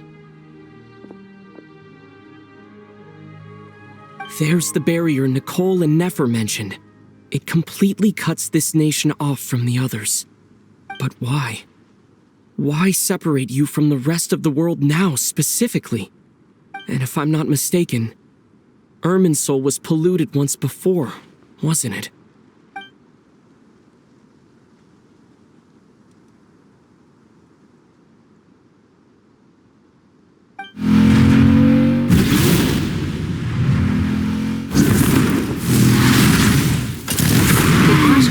I'm wondering the same thing myself. That voice. Mawika! You got here pretty quickly. Hello, traveler. It's been a while. Hello there. Hello, Dendro Archon. Malika, I apologize for asking you to meet at the border on such short notice. I also apologize for not being able to greet you in person. The form in which you see me now is one carried by the traveler. The real me is inside the mausoleum of King Deshret, and I am reaching out to you with my mind from here. Irminsul has been infiltrated by the Doctor. We must be on our guard, as he can spy on information in the world from within the tree. Fortunately, there is no record of the traveler in Irminsul, and you are still within Natlan's borders. My records will be preserved in the Night Kingdom, rather than the ley lines. As long as the Night Kingdom remains disconnected from the ley line cycle, the Doctor has no way of knowing my movements. Exactly. So by meeting each other in this way, the meeting essentially never happened. No wonder Paimon didn't come. You were concerned that her activity would be recorded by Irminsul. The Natlanese have heard about the situation in Sumeru. With the borders sealed off, merchants have been forced to stop their shipments. It's pretty serious.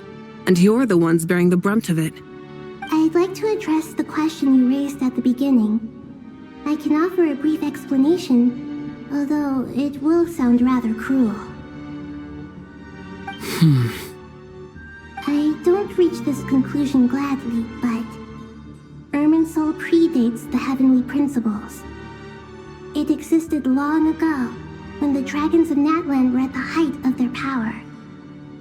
So even when the people of Sumeru became ill because of pollution, it was not a critical issue from the perspective of Irminsul itself.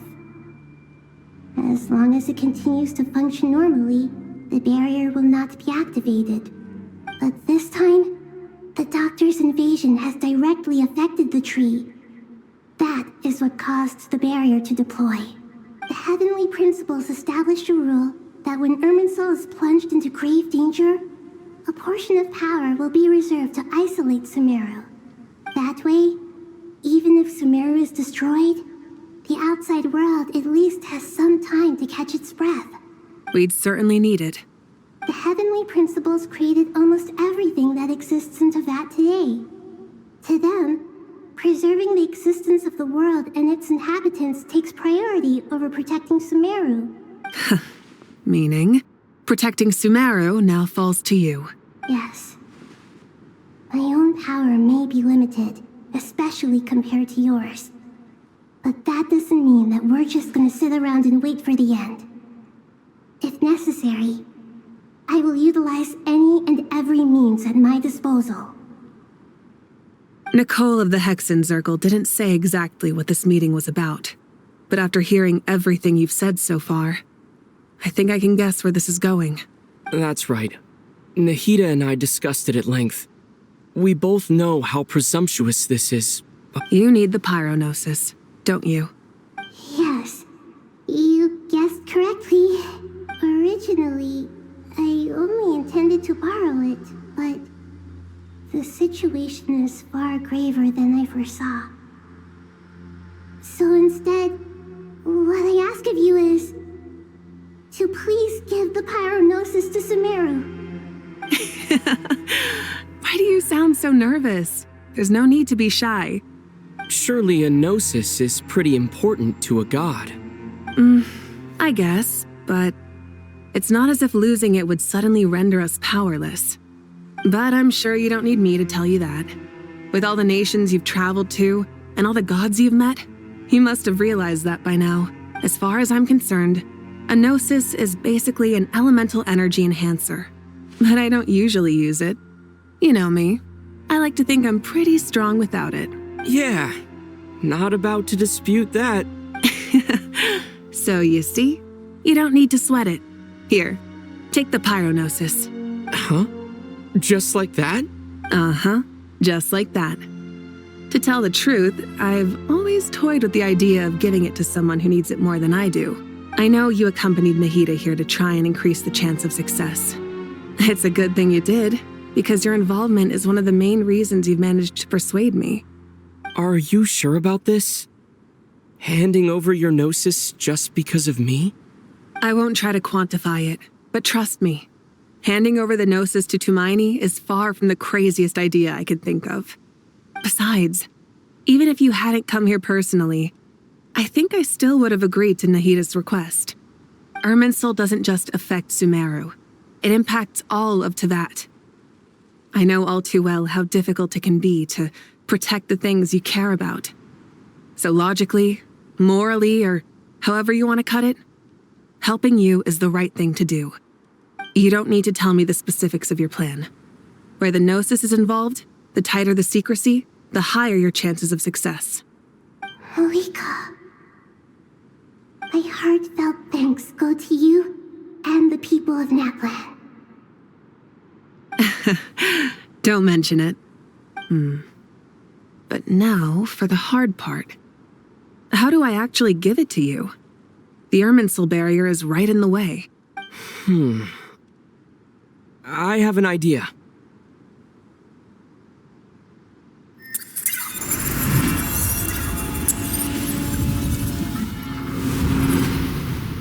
Just as I thought. Incredible. What did you do? Just made a lucky guess. This seems to happen quite a lot. Things that apply to everyone else don't seem to apply to me. I figured the same might be true here. Irminsul usually produces effects based on the records it holds. Since the Traveler is a Descender, Irminsul contains no records of him, and thus has no way to impede him. Is that right? You really are full of surprises. Catch. Whoa! Thank you, Mawika. Thank you for trusting us with something so important. All right, all right. No need to get so formal. It's not like we're strangers. Besides, there's still one problem. You might be able to pass through the barrier, but I don't know about the Gnosis. Any other surprises for us, Traveler? Let me try something. I have the Pyronosis in my hand. It feels strangely ordinary. Not particularly heavy, and yet, this tiny thing symbolizes the mighty authority of a god. I need to think hard about my memories of Pyro. My memories of journeying through Natlan. All those important experiences I've had. The Gnosis disappeared. Traveler, are you alright? I'm fine. The Pyronosis disappeared into my body. Just like phlogiston. Maybe it resonates with you because you've mastered the power of phlogiston. You might not be recorded in the ley lines, but you're still our Tumini. Whew.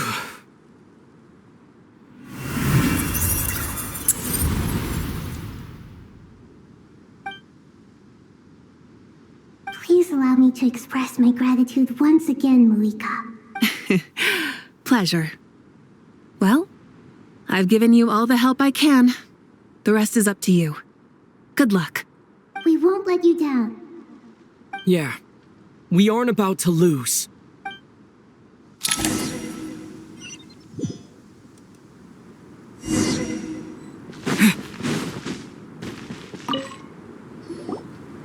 Traveler, Paimon, how are you feeling? Paimon's a teensy bit nervous, but only a teeny tiny bit. Seems like she's gotten way braver over the last few years, huh? Of course.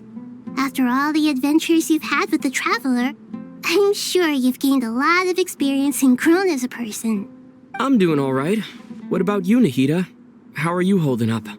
With the negative effects of Irminsul, I'm a bit like a piece of fruit that's been burrowed into by hungry insects and left to rot. I'd be lying if I said it was nothing. But please don't worry. We all know what we're getting into, and we've prepared as well as we can. I believe in everyone. I believe in you. And I believe in myself. Stoking the fire inside oneself is certainly one way to live, but knowing when to rely on one's companions is also a form of great wisdom. I've been quietly learning little things from everyone, like plucking tufts of fur from a sumpter beast. Me too. With the constant traveling, I'm always learning and growing. That's the journey of life. I think there's someone else here who would share that sentiment. Don't worry about what I think. I was just passing by and happened to overhear your conversation. What are you talking about, Hat Guy? This is the top floor. No one passes by the top floor. Says who? You can fly just like I can. I would have thought it makes sense to you of all people. I don't know why, but I feel a little more relaxed now. It shows that you feel comfortable laying down your burdens in our presence. It means that Sumeru is a place you can trust, where you know we have your back. And we feel exactly the same way around you. That's what it means to be friends.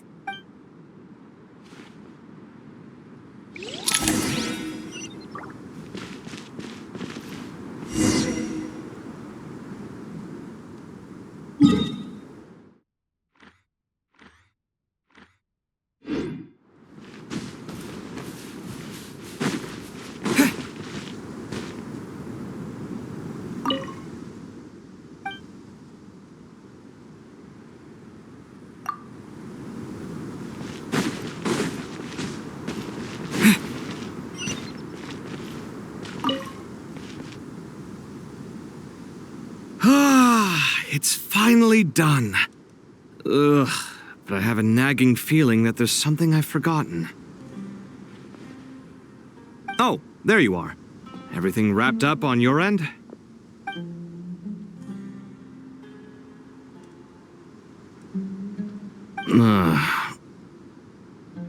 Okay, fair enough. That was a pointless question.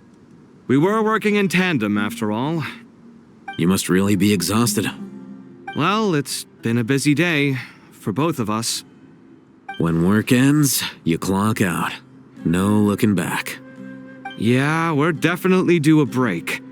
Probably a little late to start drinking now, though. I'll stick with water. Here, this one's for you. Thanks.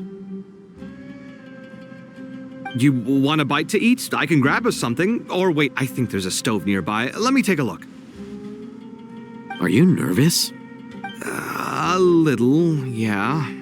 Unlike you, it seems. How are you not feeling at all nervous?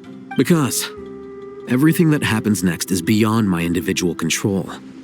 I don't worry about things I cannot influence. What do you mean, cannot influence? You're the one who came up with half of the strategies we ended up using. There's only so much I can do. I was only doing my duty. Was it like this last time, too? You mean with Azar and his accomplices? Yes and no. The situation back then was easier to control, but we weren't as prepared as we are this time. So the enemy is stronger, but so are we. I still vividly remember the way you interrogated me in the library after the fact. Where were you when Sumeru needed you most? If your memory is so vivid, you might also recall that it was you who came looking for an argument. You're often the one who initiates these things, you know. I came for a conversation. I didn't know it was going to turn into an argument. Anyway, at least I showed up this time. So, what do you think? What do I think? I think we're certainly better off for it. It's good having me around to help out, huh? Absolutely. As a citizen of Sumeru, you displayed a remarkable sense of responsibility in the face of disaster. Certainly feels that way. I just shudder to think how the world would have ended up if we hadn't gotten control of the situation. So, do you think this is what impending disaster looks like? The sky is so clear, and there isn't a whiff of decay or destruction in the air. It's hard to imagine that the fall of humanity could happen on an ordinary day like this. Awful things happen all the time. Sometimes people can stop them, and sometimes they can't.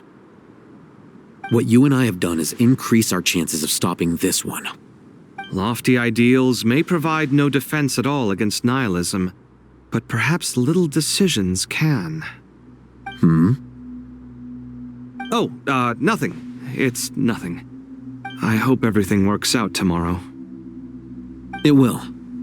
As long as we stick to the plan, our chances of success are good. It's really strange. You're my junior, yet you always seem to act more like an upperclassman than I do. I think it's mostly a matter of temperament. Ugh. Walked right into that one, didn't I?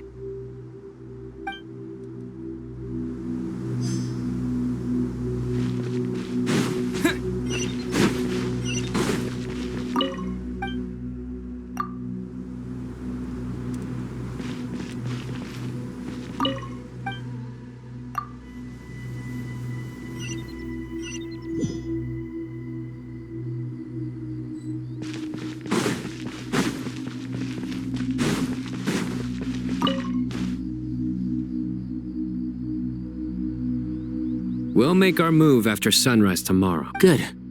Is everything ready? As much as possible. That'll be enough. Don't let the pressure get to you. Master Tainari! Mr. Sino! So this is where you were. I brought some juice and some water. I know how easily you get dehydrated in the desert, so you should definitely have some water. In which case, I'll have the juice. I gotta ask, though. Who's on juice-making duty at a time like this? Madame Farazan said she was feeling a little nervous, so I told her about the automatic juicer my friend invented. She took it right off me and started making carton after carton of juice. A juicer? Did Sucrose send that to you? Yeah. I hadn't had the chance to try it out before this incident occurred, but I couldn't bear to leave it behind in Gandharvaville. The juice is very sweet. I think so too. Kale, how are you feeling? Physically, I'm okay. It just still feels strange to me. Why would a great power like this come to someone like me? I know the feeling well. That's At least now, you have someone who can relate to you. all the more reason that you should apply for Spontamod. Tainari fiercely opposes the idea, though. Those two things are completely unrelated. What are we all chatting about, Would anyone like any juice? Oh, you have some already. I had some earlier, ma'am. Maybe give the extra to someone else? Very well, very well. I shall be off then. There's this enormous power, and then there's little old you. You feel like there's no connection between the two.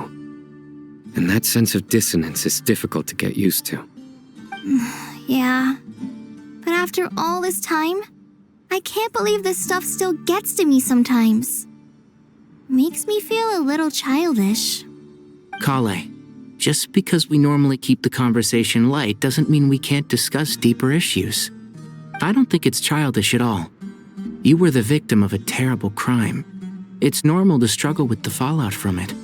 You have absolutely nothing to be ashamed of. My professor once told me that no incident can be considered truly resolved until the victim says it's over. Your rage and your pain are completely justified. Thanks. Miss Nicole said that the same god remains which were once used to inflict so much pain upon me have now become a weapon with which I can protect everyone. It's like my own personal kind of evolution. Every innocent person who's been hurt needs time to realize that it wasn't their fault. I was the same. But it's all about to be over. Tomorrow, it ends for good. I don't know if you've noticed, but you rarely stumble over your words anymore, and your outlook has become much more positive. It's a big change from how you used to be. And since this isn't over, you can settle the matter on your own terms. It's time you seized back control. I believe in you. Yeah. Sumeru is my home. And it's so important to me. I have to protect it. No. I will protect it. And once you're done, how about you come back and apply for Spontamod? Stop it with the sales pitch, would you? Hey, excuse me. There are still 3 unclaimed cups of juice here. Why don't you take one each? Ugh, my arms are getting sore from carrying them around everywhere. Madame Farazan, why are you... Here, let me take them off your hands. Thank you, Madame Farazan. Drink up and enjoy my handiwork. I think I'm going to make something else now instead. Please, try to relax, Madame Farazan. Your nerves are starting to get the better of you. I know.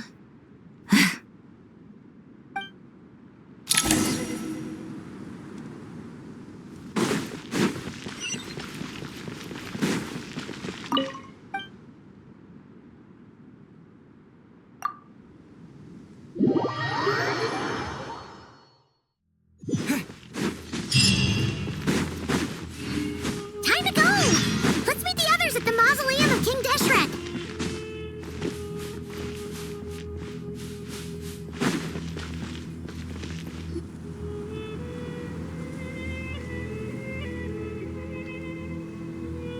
I have not felt this way in a long time. Standing up high, gazing out at the rolling dunes. One cannot know what freedom truly means without first losing it. The golden slumber truly lives up to its name as a dreamland. Though desert sands exist there too, no mirage, no matter how glorious, can compare to true beauty. Dendro Archon, what is on your mind? I was wondering whose counsel I should seek on the questions in my heart. What kind of questions? So many. More than can be put into words. As I once said to a friend, we look, we see, and we comprehend. But the question still troubles us. What are the many disasters that this world faces but the sum of all irresolvable questions? The biggest question you should be asking is how to seize victory. Yes. Although, I would express it differently. I must not fail. And so the question I am most curious about now is whether the path to victory will be an arduous one. What we declare to be a young sapling, we may, in fact, find to be a towering tree, if we would only cast aside our ignorance and look beyond the veil of time to see her true form. Nahida! We're here! Just in time. My preparations are almost complete. Ready when you are. We're here too. Miss Nicole! Miss Nicole! You run so fast! I thought I'd get a lot of exercise as a forest ranger, but I can barely keep up with you. Sorry, I got a little carried away. Lesser Lord Kusanali, the equipment is ready, and the modifications to Aru are all complete. As discussed during our meeting, Accessing Irminsul via the Akasha is no longer feasible at this stage. There are other options, it's just they're a little more extreme and more technologically demanding to implement. Maybe you should take it from here. The architecture and functionality of the Akasha terminals overlap considerably with Aru. There is reasonable evidence to suggest that one was developed based on the other, or that they both utilize technology of the same origin. As long as the transplant and merge operation succeeds, Aru should theoretically work on a scale greater than the Akasha and approximately equal to Irminsul. It will become the largest active computing device in all of Teyvat. A system this powerful is capable of a lot of different things. In the past, the Akasha was primarily used for one-way information transmission, but I suspect it could also serve as a central bridging hub. In the pursuit of greater knowledge, some scholars have attempted to connect their consciousness to Irminsul through the use of terminals, incense, and meditation. Correct. In academic language, scholars who reach that stage are said to have entered Satyavada life. Hypatia has performed this practice many times in the past, and she was once under my care for a period of time. Right. And this at least proves that there is a zone within Irminsul that can be connected to. That's right. Providing wisdom to the people is one of the very reasons for Irminsul's existence. I think I understand where you're going. Please, continue. In that case, I'll skip to the conclusion then. We need to further modify Aru, merge it with the Akasha, manufacture terminals, and distribute them to every single person we can reach. Every person? Even the desert folk? Yes, everyone. I've already calculated the amount of raw materials we need. So you mean we're going to get new Akasha terminals? Yes, but this time the people of Sumeru won't be using them to acquire knowledge, just to connect to Irminsul. That's the key. When we evacuated the city, we brought all the important assets from the House of Dana, in case we ended up needing them. Fortunately, this included the Akasha system's main terminal. We've checked all the relevant records, and one thing is certain. Nothing like this has ever been done on this scale before, so... Everyone in Sumeru is part of the plan. Whoever controls the people controls the situation. Since this function of Irminsul was introduced, it has only ever been made available to scholars, who don't constitute a particularly large group of people. But by expanding the scale to include all the people of Sumeru, all the individual connections will stack up to create a significant load on the system. Under normal circumstances, Irminsul would be able to cope with the additional load.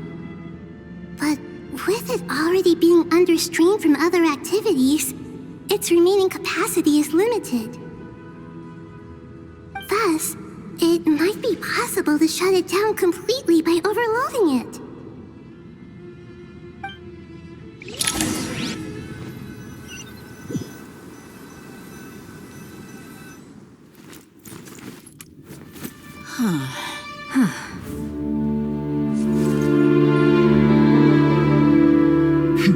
Counting down.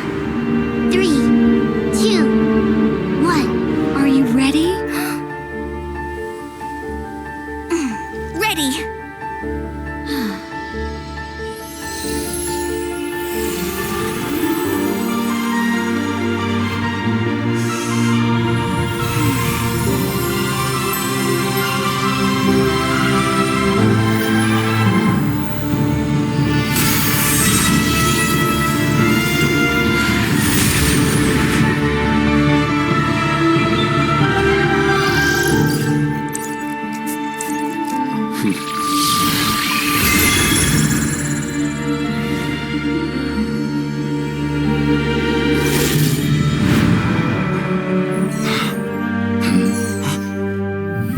In the past, when people sought knowledge, they turned to the Tree of Wisdom.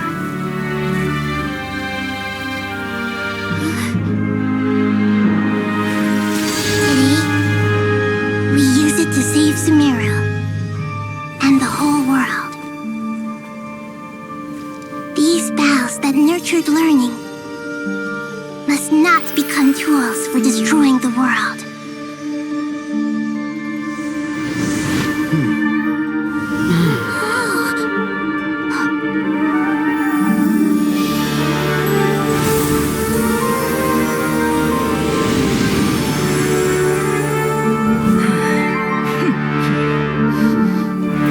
Stop.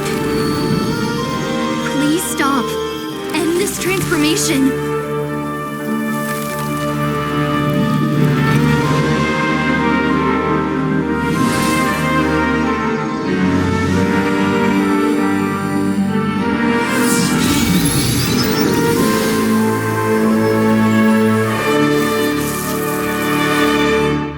You would shut down Irminsul just to stop me? You fools. I have all the time in the world.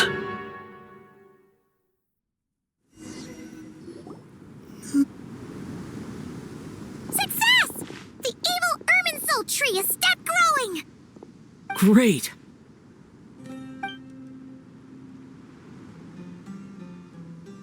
What a display of true courage! The courage to think and the courage to act!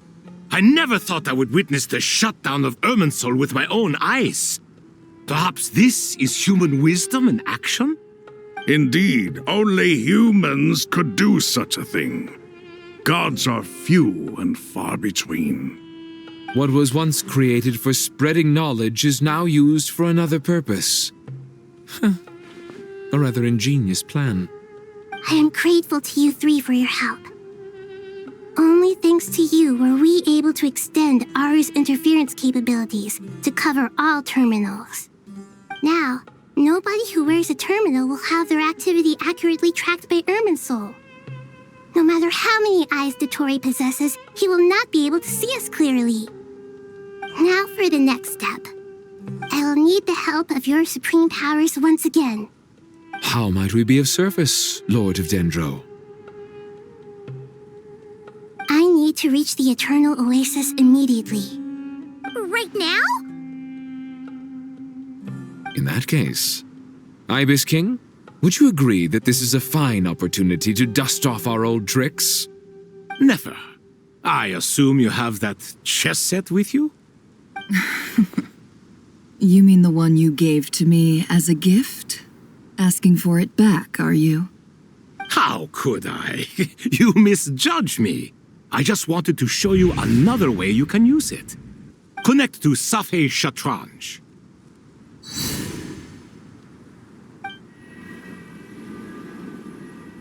Safei Shatranj? You mean that place in the desert? Thoth's chess set gains its power from the chessboard laid out in the desert by King Deshret and ourselves. All ceremonies conducted using the chess set must be activated via Safé-Chatranj. In other words, the chess set is an extension of the chessboard. In the past, moving a chess piece was a sacred and momentous act. Transfer initiated. Entering live combat mode.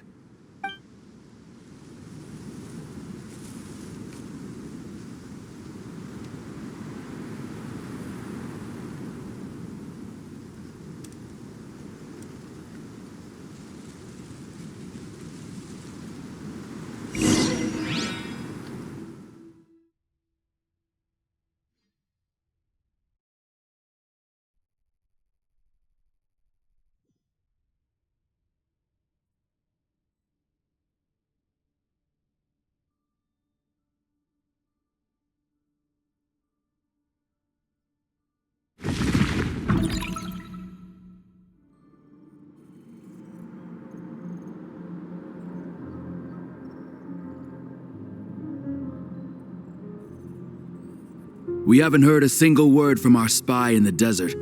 I'm afraid he might have been captured. Never mind. But we spent years turning him. And a lot of Mora. Nothing comes for free in this world, but the loss is not without its purpose. For a small price, we have wasted a precious amount of the limited time they have. Quite a bargain, if you ask me.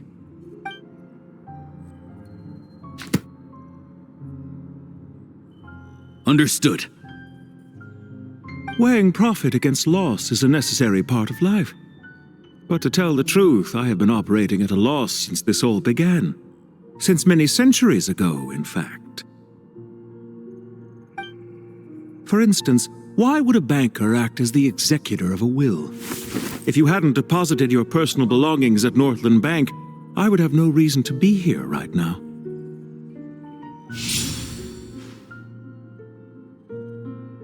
Dottore, I've placed your final data backup into the ley lines as per our contract.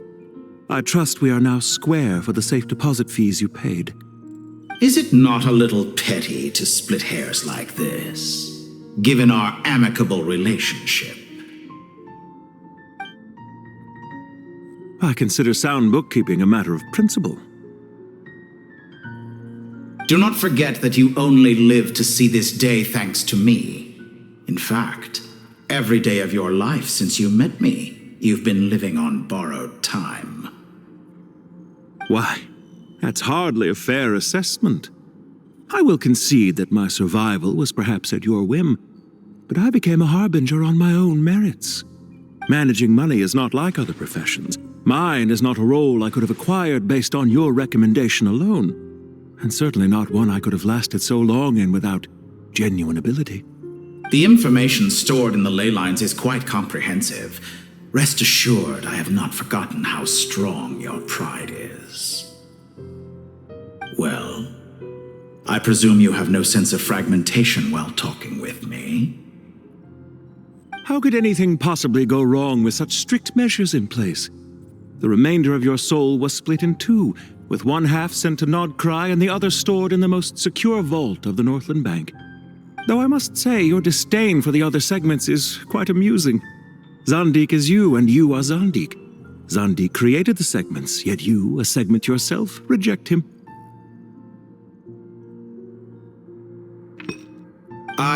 That is, Zandik, created segments of various ages in his later years. To achieve this, he had to freeze time and part with a portion of his soul. But as constructive as it sounds, it erases my uniqueness. If each segment is equally me, then by the same token, none of them are truly me. A soul living forever in the past inevitably holds different views than he did in his later years. The same thing that completes me also restricts me. You too might ask yourself which stage of your life you want to be preserved at. The day your business failed?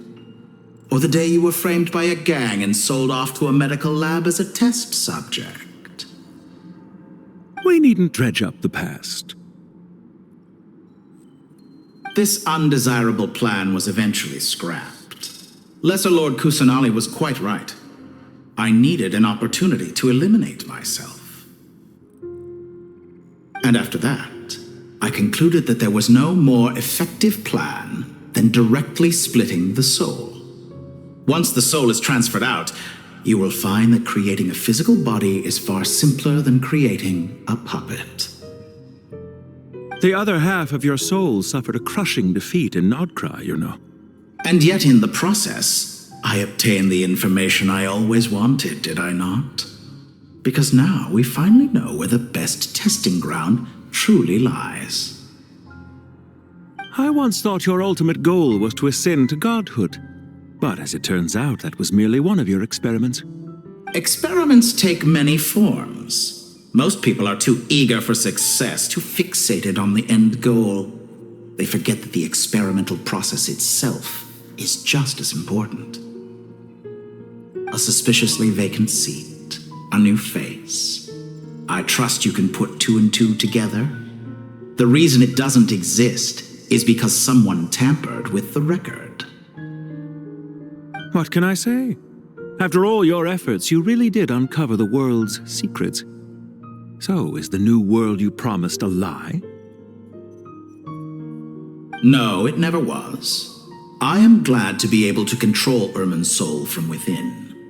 Now I shall attempt to create a new world inside the existing one. Almost everyone faces the prospect of death, but not a single person has ever been able to experiment unrestrained in the afterlife through sheer force of will. I am the only one to have overcome this enormous challenge. Would I not be letting the world down if I didn't make the most of the opportunity to experiment? Clearly, the dividing of your soul did not affect the magnitude of your ego. Out of all the versions of you that have ever existed, this you is the most insane and the most radical. Is that why you chose to work with me? Which was it then? My insanity? Or my radicalism? Could I call myself a venture capitalist without a suitably ambitious plan to invest in? Yours happened to fit the bill quite perfectly. Well then, I must say, while I am surprised enough that you showed up at all, what surprises me more is that you chose to present yourself as my former subordinate, and not as the banker Pantalone. Why make things harder than they need to be? Exposing my true identity in a situation like this would only serve to destroy diplomatic relations between Snezhnaya and Sumeru. I daren't imagine the consequences. Showing up in the name of the original antagonist gives you the recognition you rightly deserve, while also being sensitive to Snezhnaya's predicament. It was an easy win. As for why I'm here, if you're suggesting that your credit is in the negative, I won't argue with that. Many people say that about you. I'd argue that a significant factor in your willingness to cooperate is the fact that you have but a few years of life left after my death. Living and dying together has a way of binding two parties together rather closely.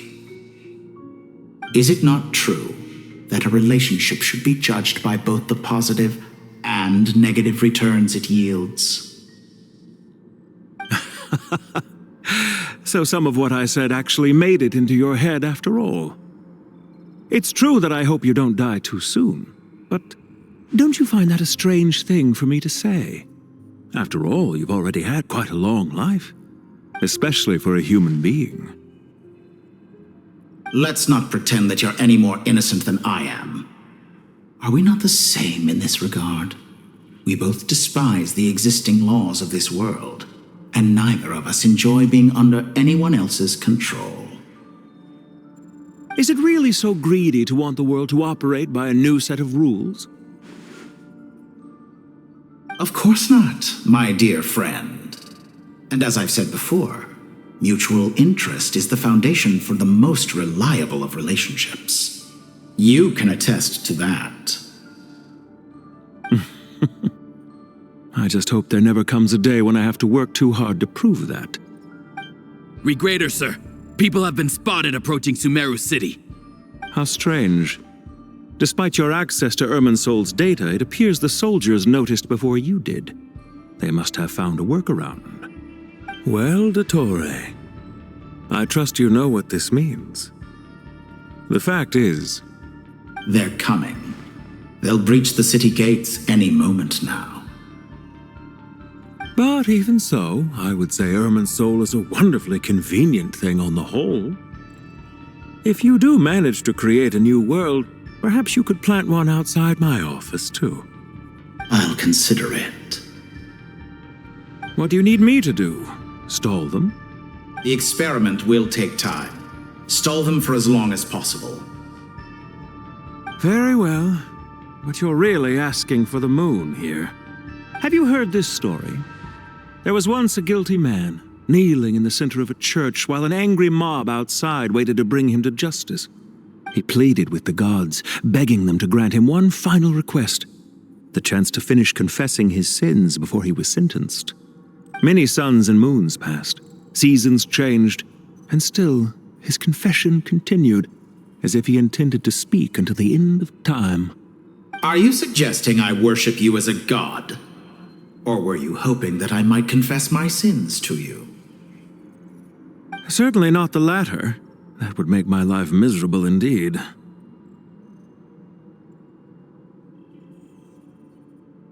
For someone who despises them so, you never seem to have any objections to me creating or becoming one. At first, I thought you'd be furious. Concerned I would terminate our partnership, were you? Not at all. You had reasons why our partnership must continue. Don't you find people's attitudes toward gods amusing? A god descends from the heavens and people worship it unreservedly, blindly following whatever rules are given to them. And yet, when they see an ordinary person gain godlike levels of power by virtue of their own hard work, they treat him with nothing but suspicion, even if he is a compatriot. Is that supposed to be a compliment? No. I was just thinking. I pity the man who would call you a compatriot. There's no need to be so self-critical.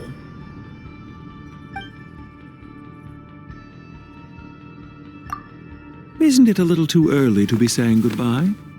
Not that I wish to keep you from your business, of course. Very well.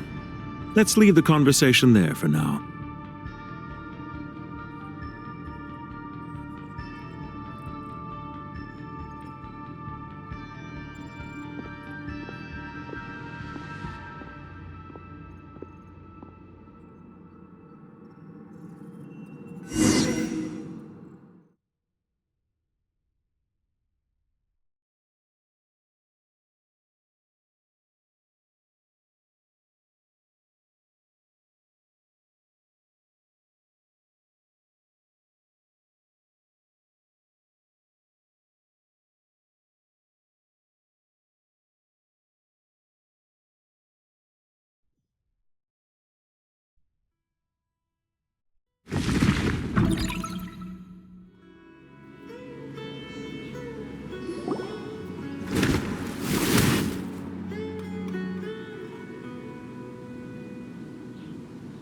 The power of King Deshret's 7 pillars is truly remarkable. With just a chessboard, you can move an entire unit across the material plane. Yeah, sets us up for a much easier fight. Really makes my day. The last time we stormed the city, it involved a lot more running around. I wonder how many people can say they stormed a city twice in their lifetime. I was just thinking that. I've definitely had more than my fair share of unusual experiences in my life. This is my first time here, actually. We never usually leave Gandharvaville. I hope this will be my last time. Does everyone have to chime in? Can't we just fight? What an amusing comment, my dear lady. Yet humans often alleviate tension via small talk, do they not? Whoa! Why is Candace's shield talking? Because the image on her shield is one of me. And I, of course, can appear wherever I wish to. Well, la-dee-da. Isn't that fancy? Could I get in on this? You wish for your gauntlet to speak? Why, certainly. Ahem. I think you'll find that it is I whose image is carved hereupon. Thanks. Definitely feel stronger now. You're welcome, my lady. I am glad to lend you my power. Sino, what's the situation? There are troops stationed at every entrance. As we expected. A frontal assault will suffice. Everyone, stick to the plan.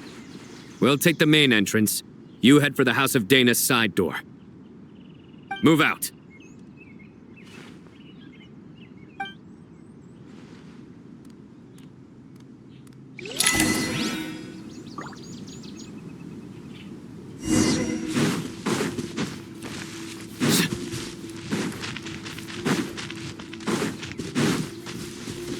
Out of my way!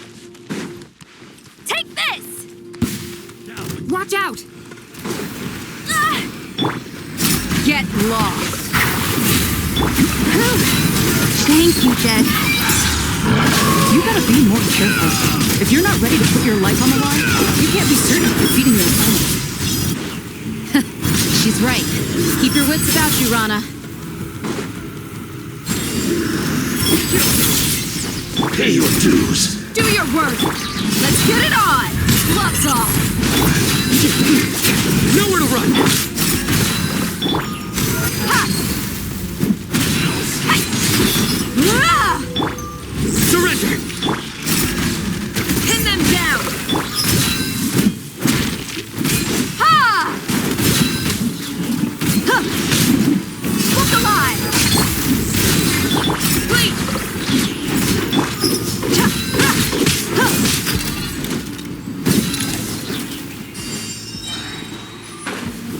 Take them out and secure the harbor. Reinforcements will arrive by water. Consider it done. Show no mercy.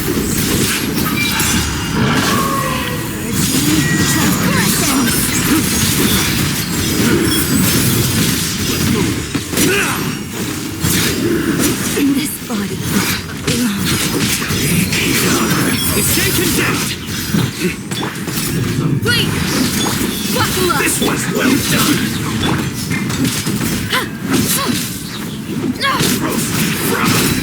Yield! We shall prevent An unfortunate fault. Echo this through.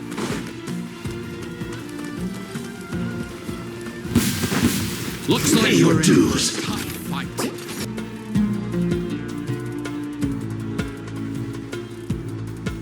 Waterway secured. Brothers! Sisters! Perfect. Just in time. Welcome. Once we've linked up, we'll continue the advance. The team has arrived at the north entrance, as planned. Good. Press on.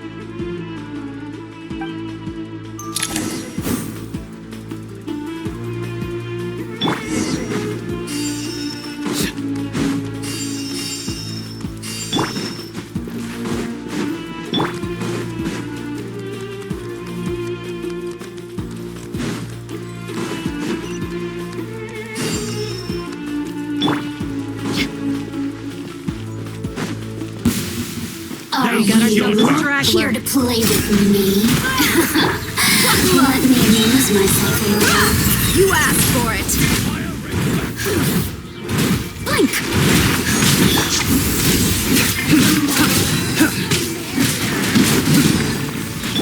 Wait! We shall prevail. Judgment is upon us. Let me amuse myself a little. Their penance is due!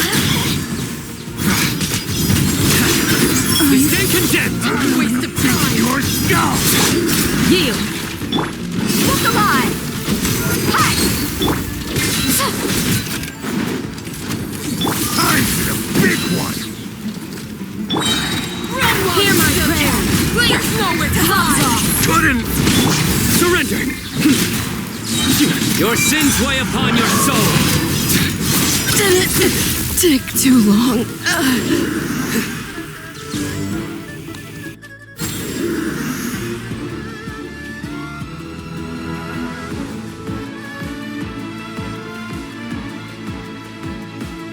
Look out! It's an ambush! Finally. We need to hurry. Take the middle road now. Mahamacho Sino, area clear. Don't relax just yet. More Fatui approaching from the right.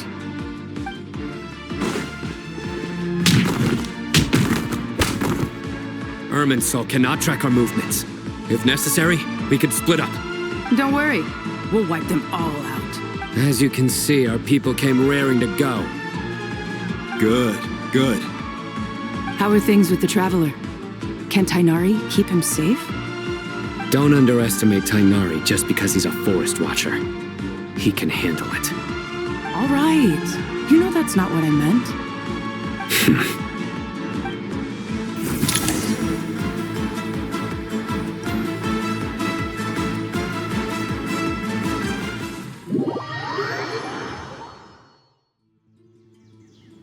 Sino and the reinforcements have drawn the Fatui's fire away. It's our turn. By using a cluster leaf of cultivation, we can pass through certain terrain silently. Good luck with that. We'll just fly up there. Huh? Oh, yeah. Paimon forgot she could fly. Ready? Ready.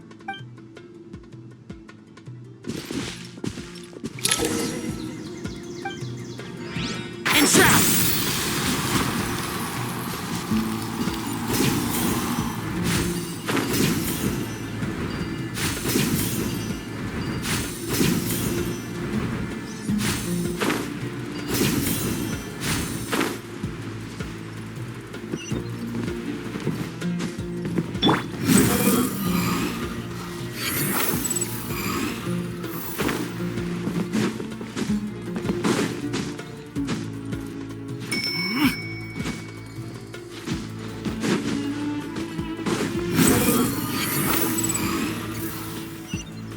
Upon the gale.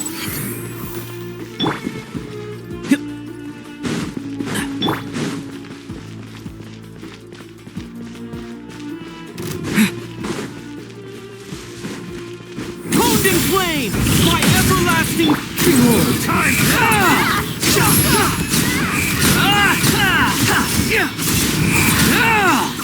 Surge forth.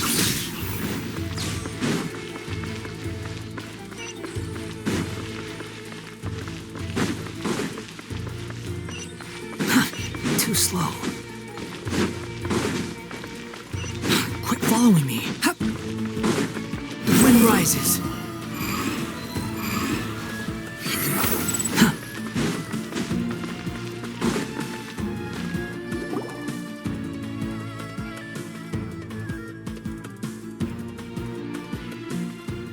Fatui soldiers up ahead.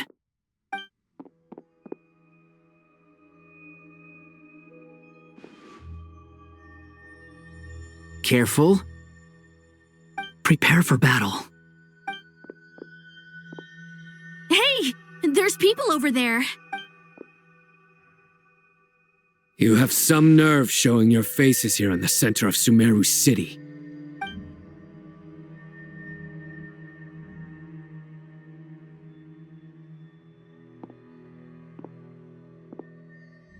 You're right on schedule. Well, this guy sure as heck isn't your average Fatui sergeant. They've stationed quite a few people nearby. It definitely looks like they were waiting for us. But something feels off. Everything about this guy feels too deliberate. I highly doubt he's just a subordinate of Dottores. And he's no mere sergeant. Whatever his rank is, it's high. Much higher than we thought. So you've been waiting for us. But it looks like you're geared up for a conversation, rather than a battle. Very clever, General Mahamatra Sino. I know you're the one in charge of this siege, and I look forward to making a deal with you. A siege?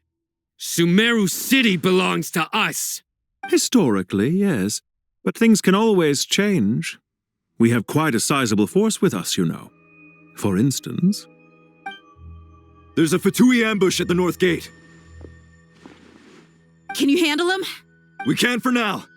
Yes, I'm quite sure both sides can hold their ground for the time being. The battle has not yet reached its climax. But what happens next? Do you enjoy watching bloodshed?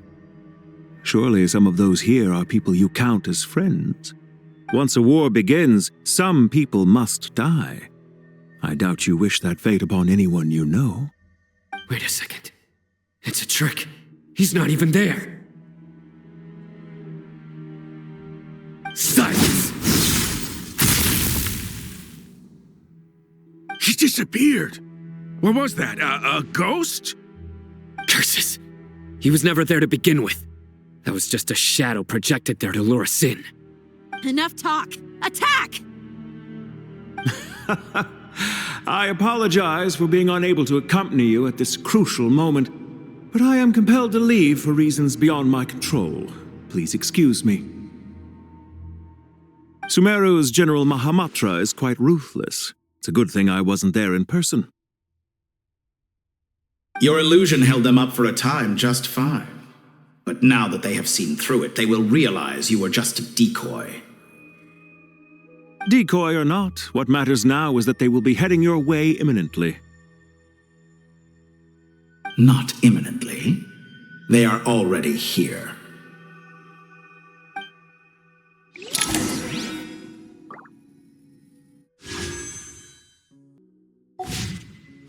Quit following me. Upon the gale.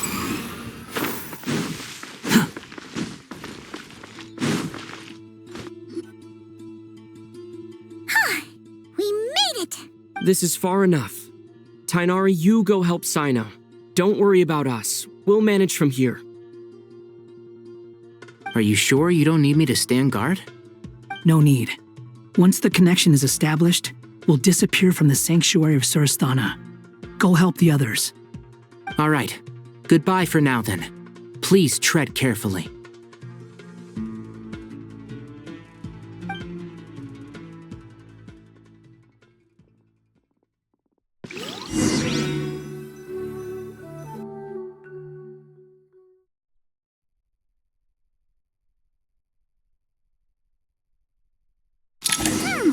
Now where's the interface Nahida mentioned?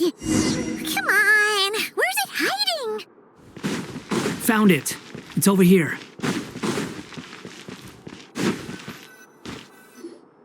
We can connect to the inside of Irminsul through the Sanctuary of Surasthana's built-in security system. You should be pretty familiar with the process. Is it the same route as last time? For the most part. We don't need to adjust any of the parameters. Then I should be fine.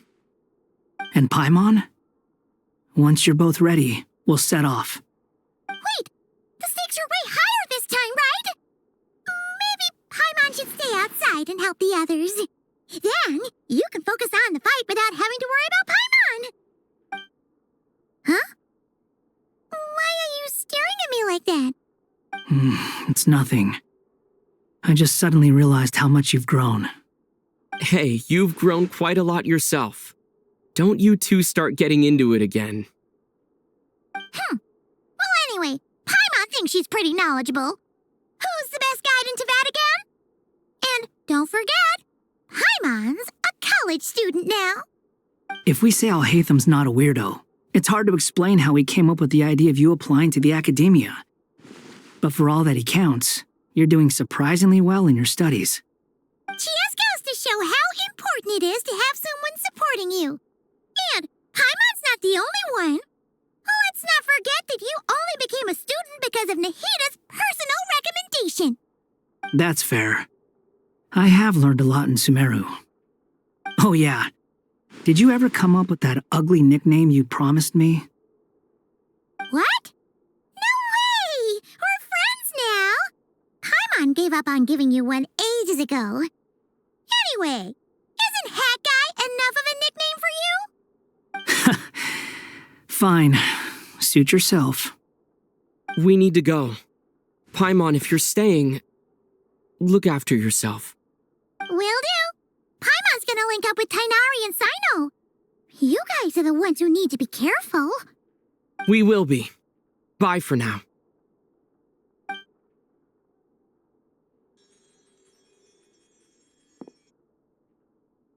Initiating connection.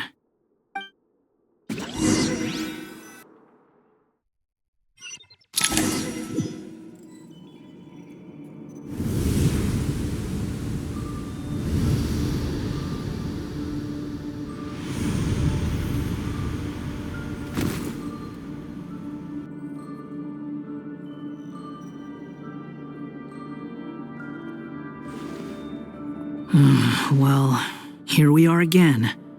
Come to think of it, I still don't even know where we're going. Thanks to our terminals, it should be impossible for Irminsul to read. I can... Don't tell me. Only you need to know. That way, whatever happens to me next, it won't affect your progress. Listen to me. Your safety is just as important as mine. Don't even think about sacrificing yourself for the greater good. We came here together, and we're leaving together. All right, if you insist. I won't argue with you.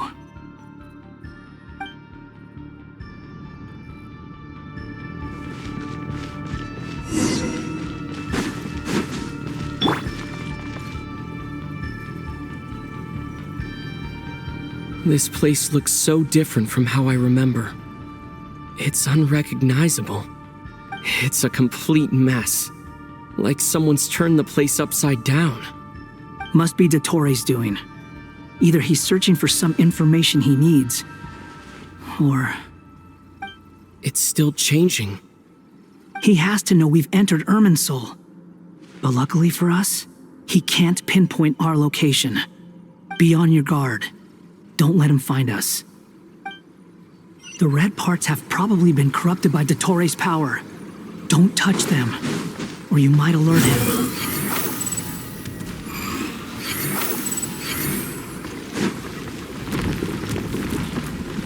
He's looking for us. Tread carefully. That wall could be a problem. Fortunately, it looks breakable. Give it a shot.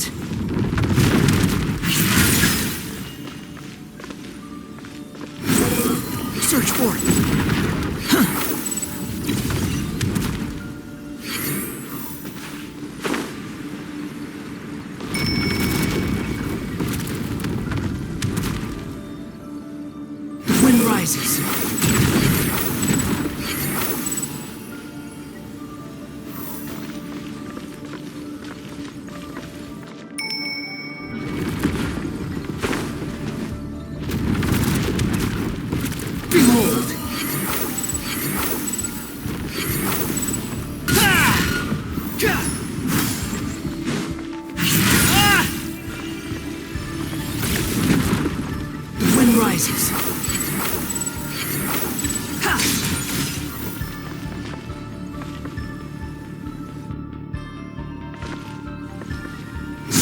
Fury.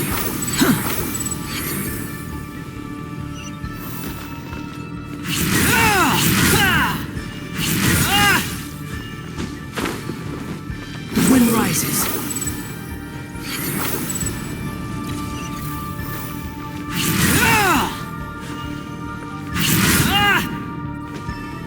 Squall Fury. Search for it. The same old trick again? Are you kidding me? Let's handle it just like we did before. This cheap trick isn't gonna stop us. Oh no, it's a trap. Is that why he was using this trick over and over again? To get us to lower our guard?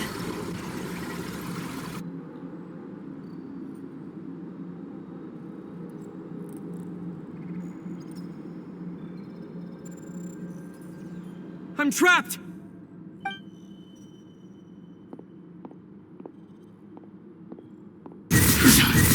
Why won't this thing budge?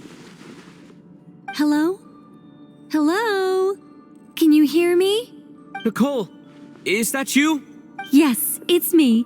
I'm monitoring your progress from inside the Eternal Oasis, and I have to say, this terminal is simply marvelous. It makes tracking you so much easier.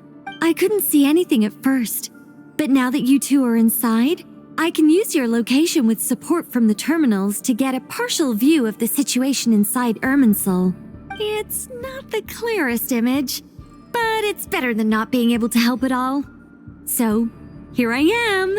I can't intervene directly, but I can help to guide you out of the jam you're currently in. So please, just follow my lead. Dottore in his current form is a blight upon both Irminsul and the ley lines. Pay attention to your surroundings. There must be sources of his contamination nearby. The corrupted information is... Is that one of them? Precisely. Take it out. Good work. But we're not done yet. Stay close, and let's see if we can find any others like it nearby.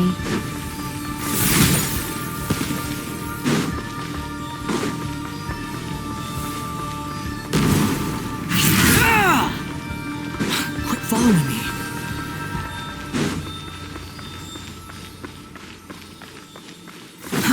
Too slow.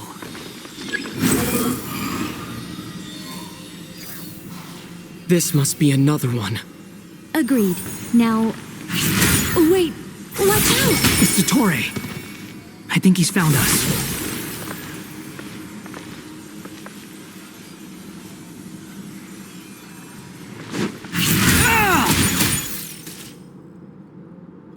The seal is broken. Quick! Get out of there!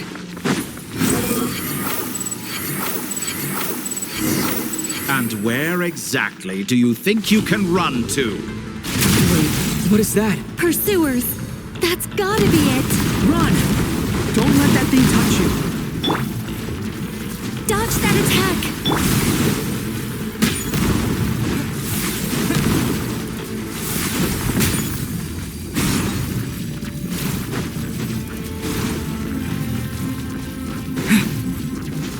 There's more than one path. Which way do we go? To the left! Trust me!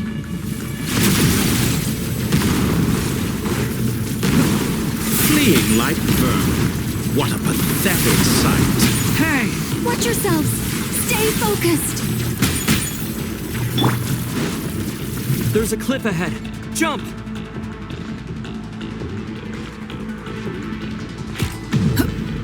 More of those corruption sources. Destroy them as you did before, and open the exit as quickly as possible. They're relentless. Is he trying to wear us down? You'll just have to destroy these too.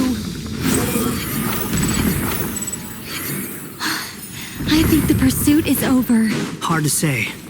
Stay alert. Squall and Fury.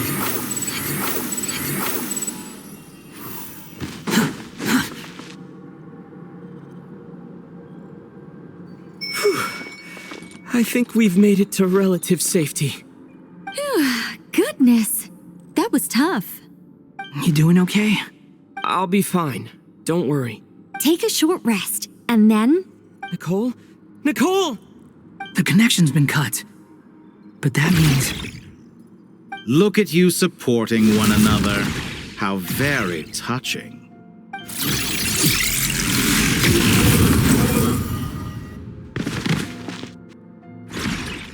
Dottore! Took you long enough to find us. You're more useless than I thought. Oh, really? I think I deserve a little more credit for my methods than that. Rather than hunting you down, I chose to let you roam free. I indulged your presumption that I was unable to track your movements, played along with your clever little plan. Fleeing is for animals, but I rather enjoy watching you flee. Some things lose the will to run altogether as soon as you put them in a cage. If that's true, then why did you come looking for us? Because I wanted to observe you up close, of course. Don't misunderstand me, I'm not here for a fight. Is it so unusual that I wish to greet my old acquaintances in person? After all, it's been a while. Scaramouche.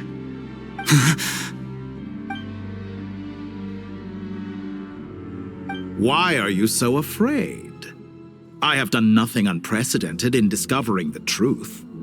Nor did I go to any great lengths to uncover your story. You made a bold series of moves in deciding to erase yourself, and with the power of this great chronicling device called Ermin's Soul, you were able to achieve something quite remarkable. Once most people form an opinion about someone, it tends to imprison their mind. Yet you managed to erase every trace of your existence. A novel take on death indeed.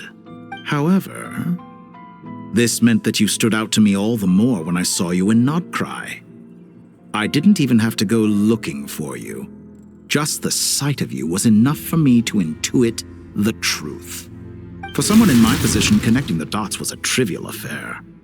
It would have been more surprising if I hadn't managed to piece it together. You seem very pleased with yourself for figuring it out. I'm sure you'd even be more delighted to learn the full extent of your crimes. That would hardly be necessary. Besides, isn't there something that concerns you more right now? Something that fills you with dread? Let me put your mind at ease. I have no intention whatsoever of restoring any of the records you deleted. For one thing, it would be exceptionally difficult. But more to the point, I doubt that the prospect of losing your current life is all that frightening to you. Because in your case, the cruelest twist of fate is that you'll never again have the chance to make up for any of your mistakes. Isn't it? Dottore?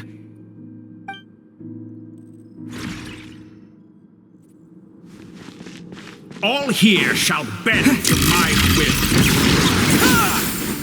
The wind rises.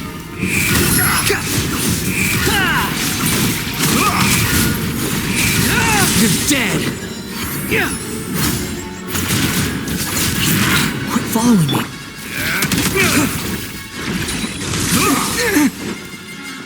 Blazing light! Behold!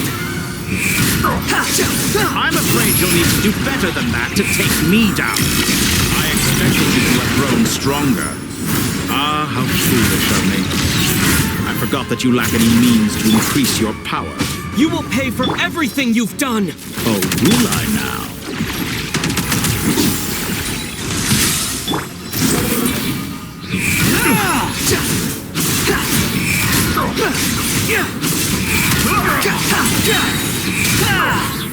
Unsightly insects!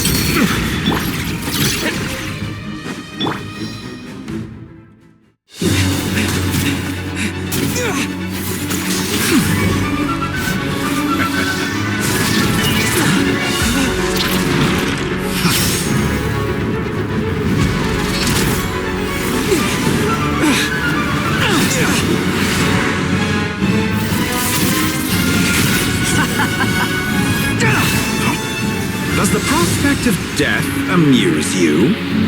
I could ask you the same question! I'll distract Dottore. You focus on the mission. Got it!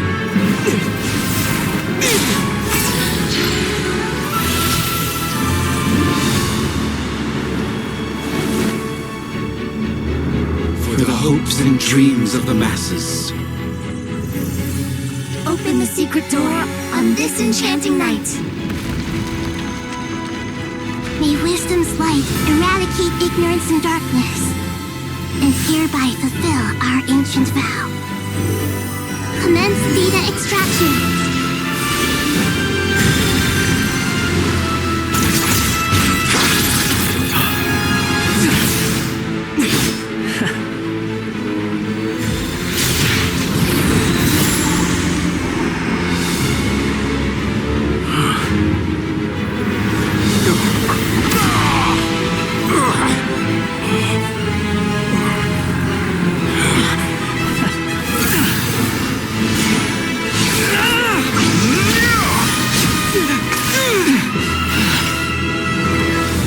Cling to outdated ideals and stand in the way of progress. You will pay for interfering with the grandest experiment of all time.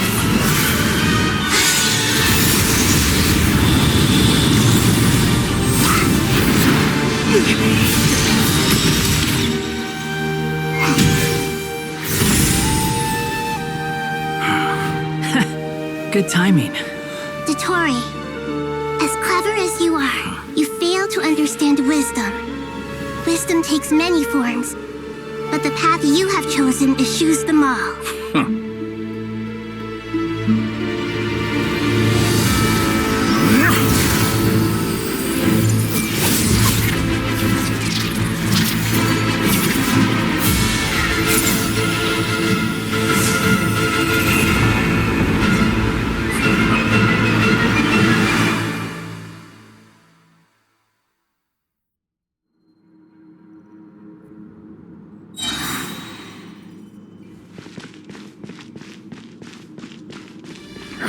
My strength is fading!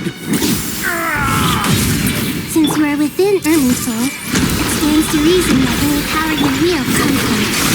Extracting the information from Irminsul just to strip me of my power. I will find his weakness.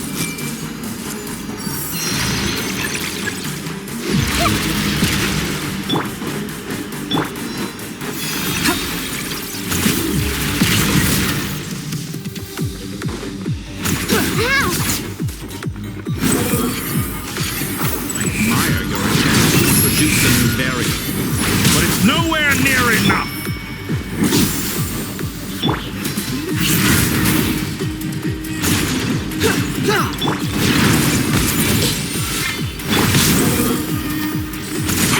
Wretched vermin!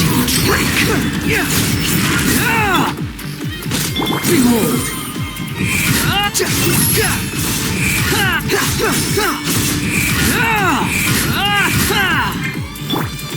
Everyone hold hands!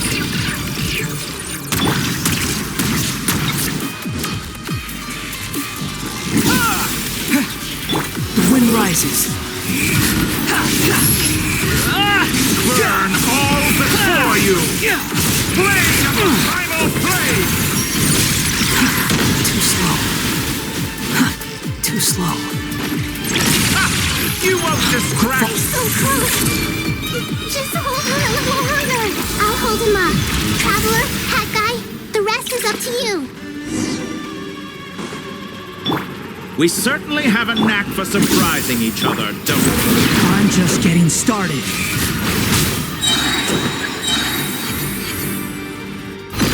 It's time. Say your prayers. The enemy defensive, but watch your back.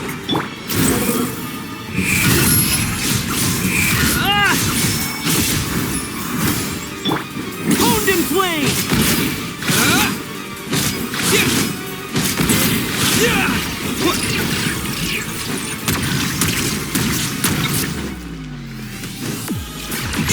Let's try this.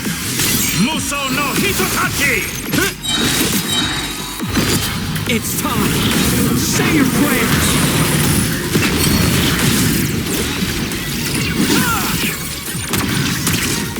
Swarm Fury.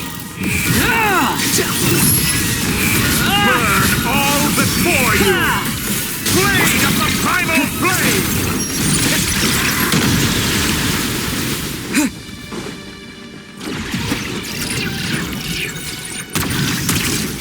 Honed in flame!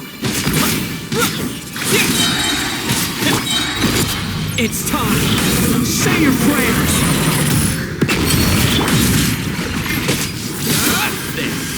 Muso no Hitotachi! The wind rises.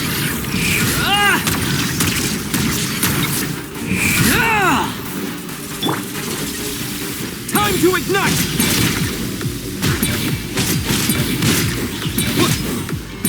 Burn all before you! Blade of the primal blade!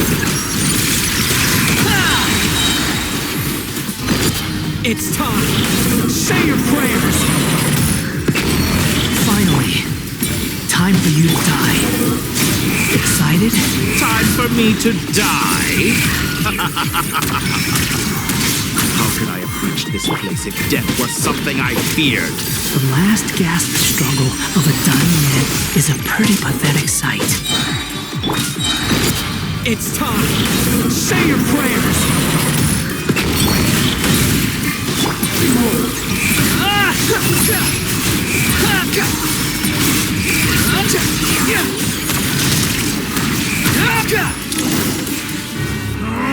That's enough!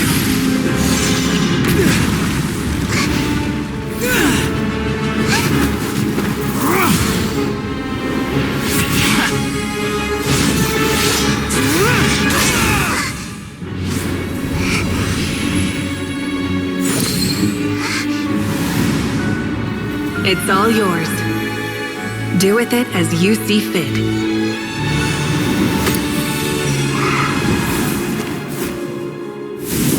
Just as you say, this world is home to some archaic things. And as you suppose, you are a formidable opponent.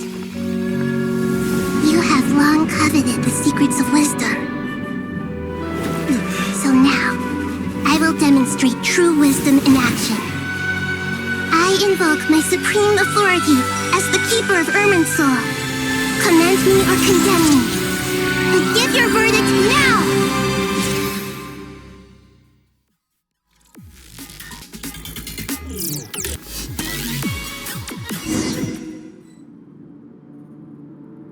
Blessed One of Wisdom, Mahakusaladhama, are you certain that you wish to exercise your authority to destroy Irminsul?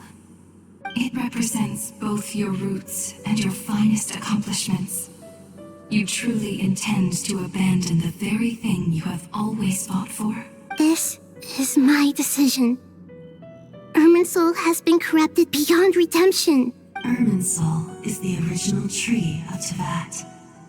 It is the means by which the heavenly principles maintains fate itself. The 7 Archons should honor and revere it, for their authority was bestowed upon them by the heavenly principles. It is precisely because I honor and revere it that I fight for the humanity it exists to protect. Wisdom is knowing how to weigh the options and make the right decision. If you truly care about the fortunes of this world, then it is me you should seek to preserve. Planting a seed begins the chain of cause and effect. Since you have become a great tree yourself, why should the loss of another tree be anything to fear? Till we meet again, Lord of Dendro.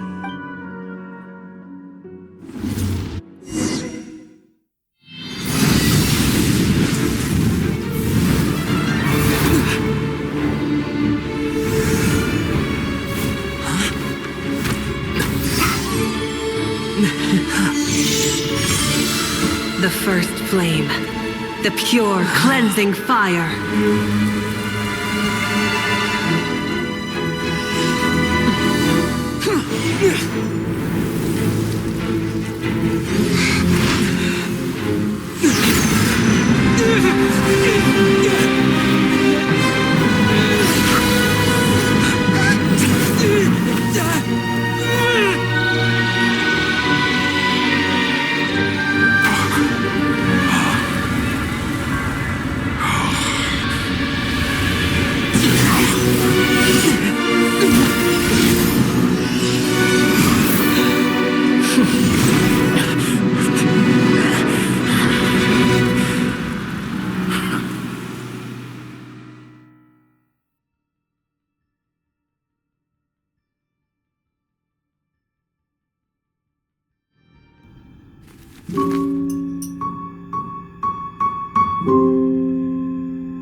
Shall we? Where were we? I was suggesting that you needn't perform when signing a contract. You're only sitting here because your bank demanded an evaluation of the trustee. So you told a story about a young scholar from a merchant family in Sumeru? I told a compelling tale, didn't I? The post-expulsion story is far more captivating. The human experiments or the elixir of immortality? The part where you die. Ah, yes. my favorite part. The 35-year-old Segment thought of himself as Dottore, reserving the name Zandik for the original specimen. Of all the Segments, he was the most selfish. After his expulsion, Dottore searched for a new direction. He joined the Fatui, studied Elazar in great depth, secured resources. He was rather fortunate in his career. Zandik turned to Conrian technology and successfully created his segments. But this was not immortality. Even with backup segments, his body would still age. Still, thanks to Snezhnaya, Zandik found the ideal base for his experiments. Then a perfect partnership materialized at a crucial moment. The year that both parties realized they needed more time. Fortunately, Zandik succeeded. In a miraculous turn of events, he gained the extra time he needed. I seem to recall it differently. All right, it's true. No matter how much elixir he took, Zandik remained human and continued to age. Then, on the morning he turned 85... Help me up! Call for help! Surely he would be rescued, Zandik thought. But to his surprise, no one helped him. Zandik was too selfish for that. Don't forget, you're one of us. Yes, and we're all waiting. Waiting for me to die. Pantalone arrived for a meeting and happened to witness what followed. He found it unsettling. I never said that. But the Zandiks were unfazed. It was a rare opportunity for self-dissection.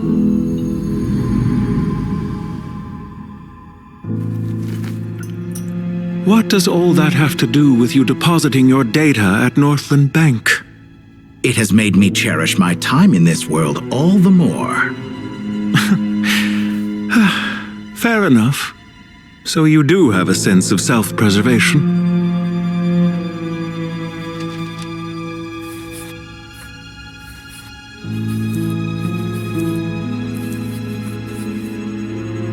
What do you mean?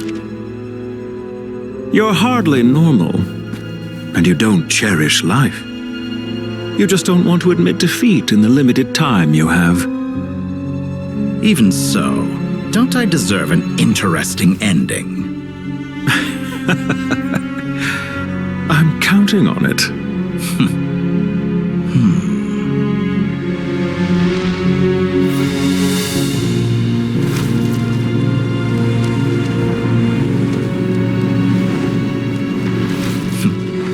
If nothing else, I expect my funeral will be a grand affair indeed.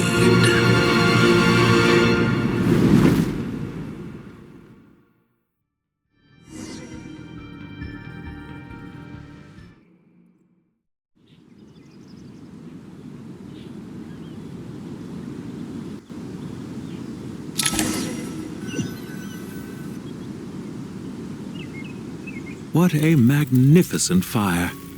In Snezhnaya, we light fires to ward off the cold.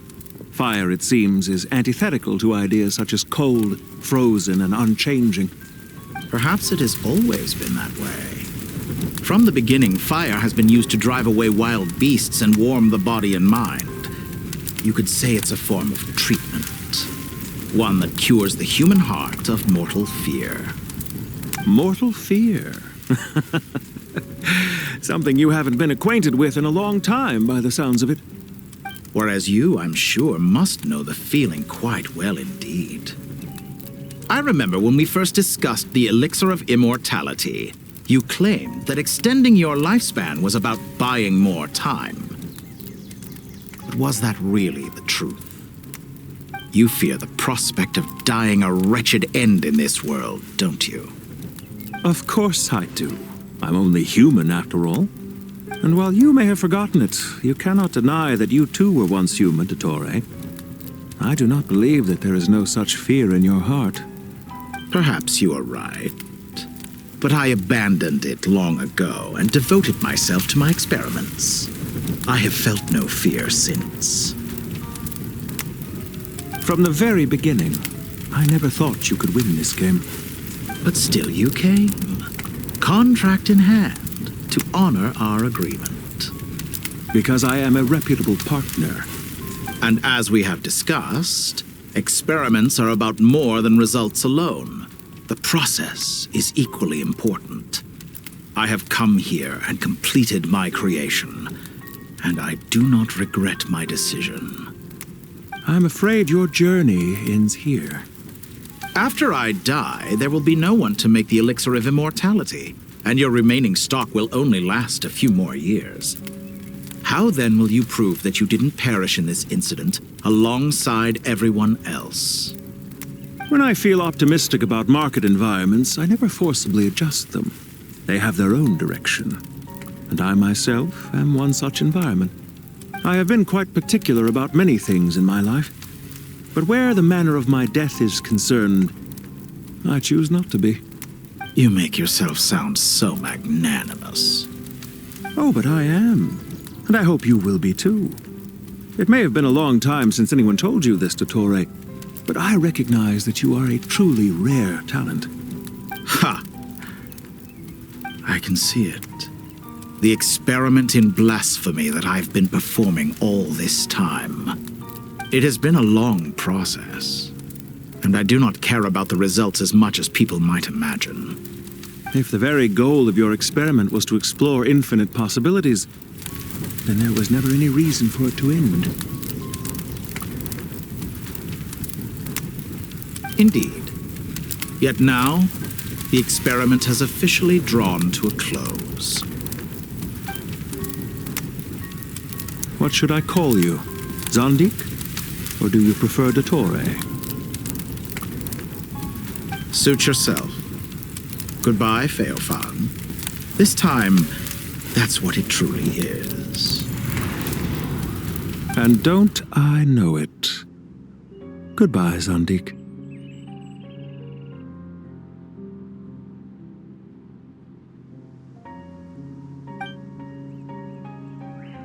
I could have carried out many more experiments. But to me, Lord of Dendro, this outcome is certainly not the worst. I believe you. But unfortunately, this is where it all ends for you. This experiment does not belong to you, nor do any of the results. Experiment? It sounds like you're trying to outdo me in my own field. Wisdom is conveying information in terms that people can clearly understand. You know exactly what I mean. Indeed. I can see no further outcomes. Ha! You have a formidable mind, and you are braver than I thought. Setting fire to the very thing your survival depends on. Your previous threat was empty, but this time, it is real.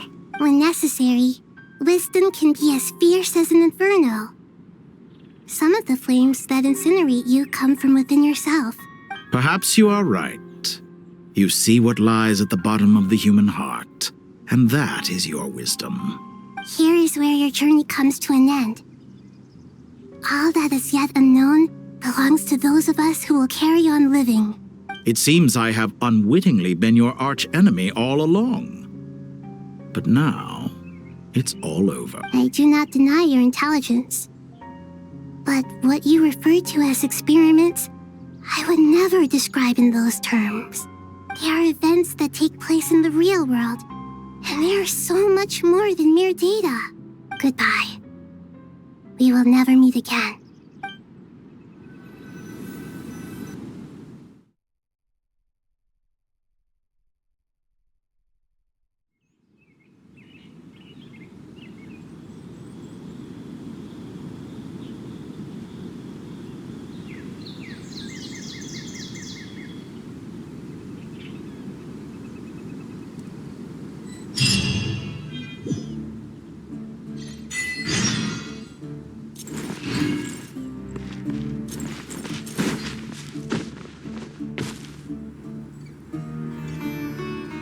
Well, that's the last of them. Everyone on the list is already back where they should be.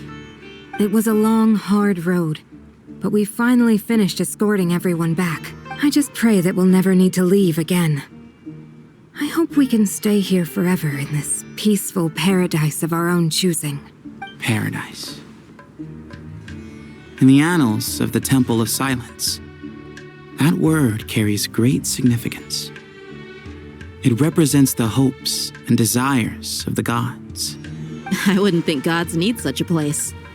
People always think they're the only ones who can lose their homes.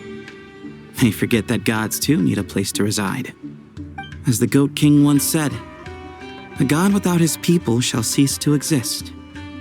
Gods need their believers every bit as much as their believers need them. Only we can truly understand how much the desert faith has faded over the centuries. But we still talk about the gods as though they're part of our lives. Given the myriad ways in which gods and humans interact, I'd say they really are. How else could Dunyarzad consider the Dendro Archon a friend? Well, that sounds about right to me. Describing them as friends sure makes us feel a whole lot closer. If you told me a few years back that I'd have this many friends, I'd have called you a liar. Belief is a choice, just like friendship. We've made our choices through battle. The right ones, wouldn't you say? I'll be heading back to the Temple of Silence. I heard the Goat King and the Ibis King decided to pay us a visit. How about you? It's back to Aru Village for us. Still plenty of supplies to distribute and people to help. Until next time, old friend. As long as you can find the time, you're always welcome to visit us in Aru Village. Right back at you. Make sure to drop by the Temple of Silence the next time you're free. Word is that 2 of the other 7 pillars, Shezapang and Bennu, might also be dropping by. Since you're wearing the symbols of their power, it'd only be fitting if you came to see them for yourselves. Dropping by? That makes it sound like they're visiting a neighbor's home. Well, the temple was founded by Hermanubis, so I guess to them, that's exactly what it is. Guess that's true. All right. We'll make sure to find time to stop by. Stay safe on your journey home. I will.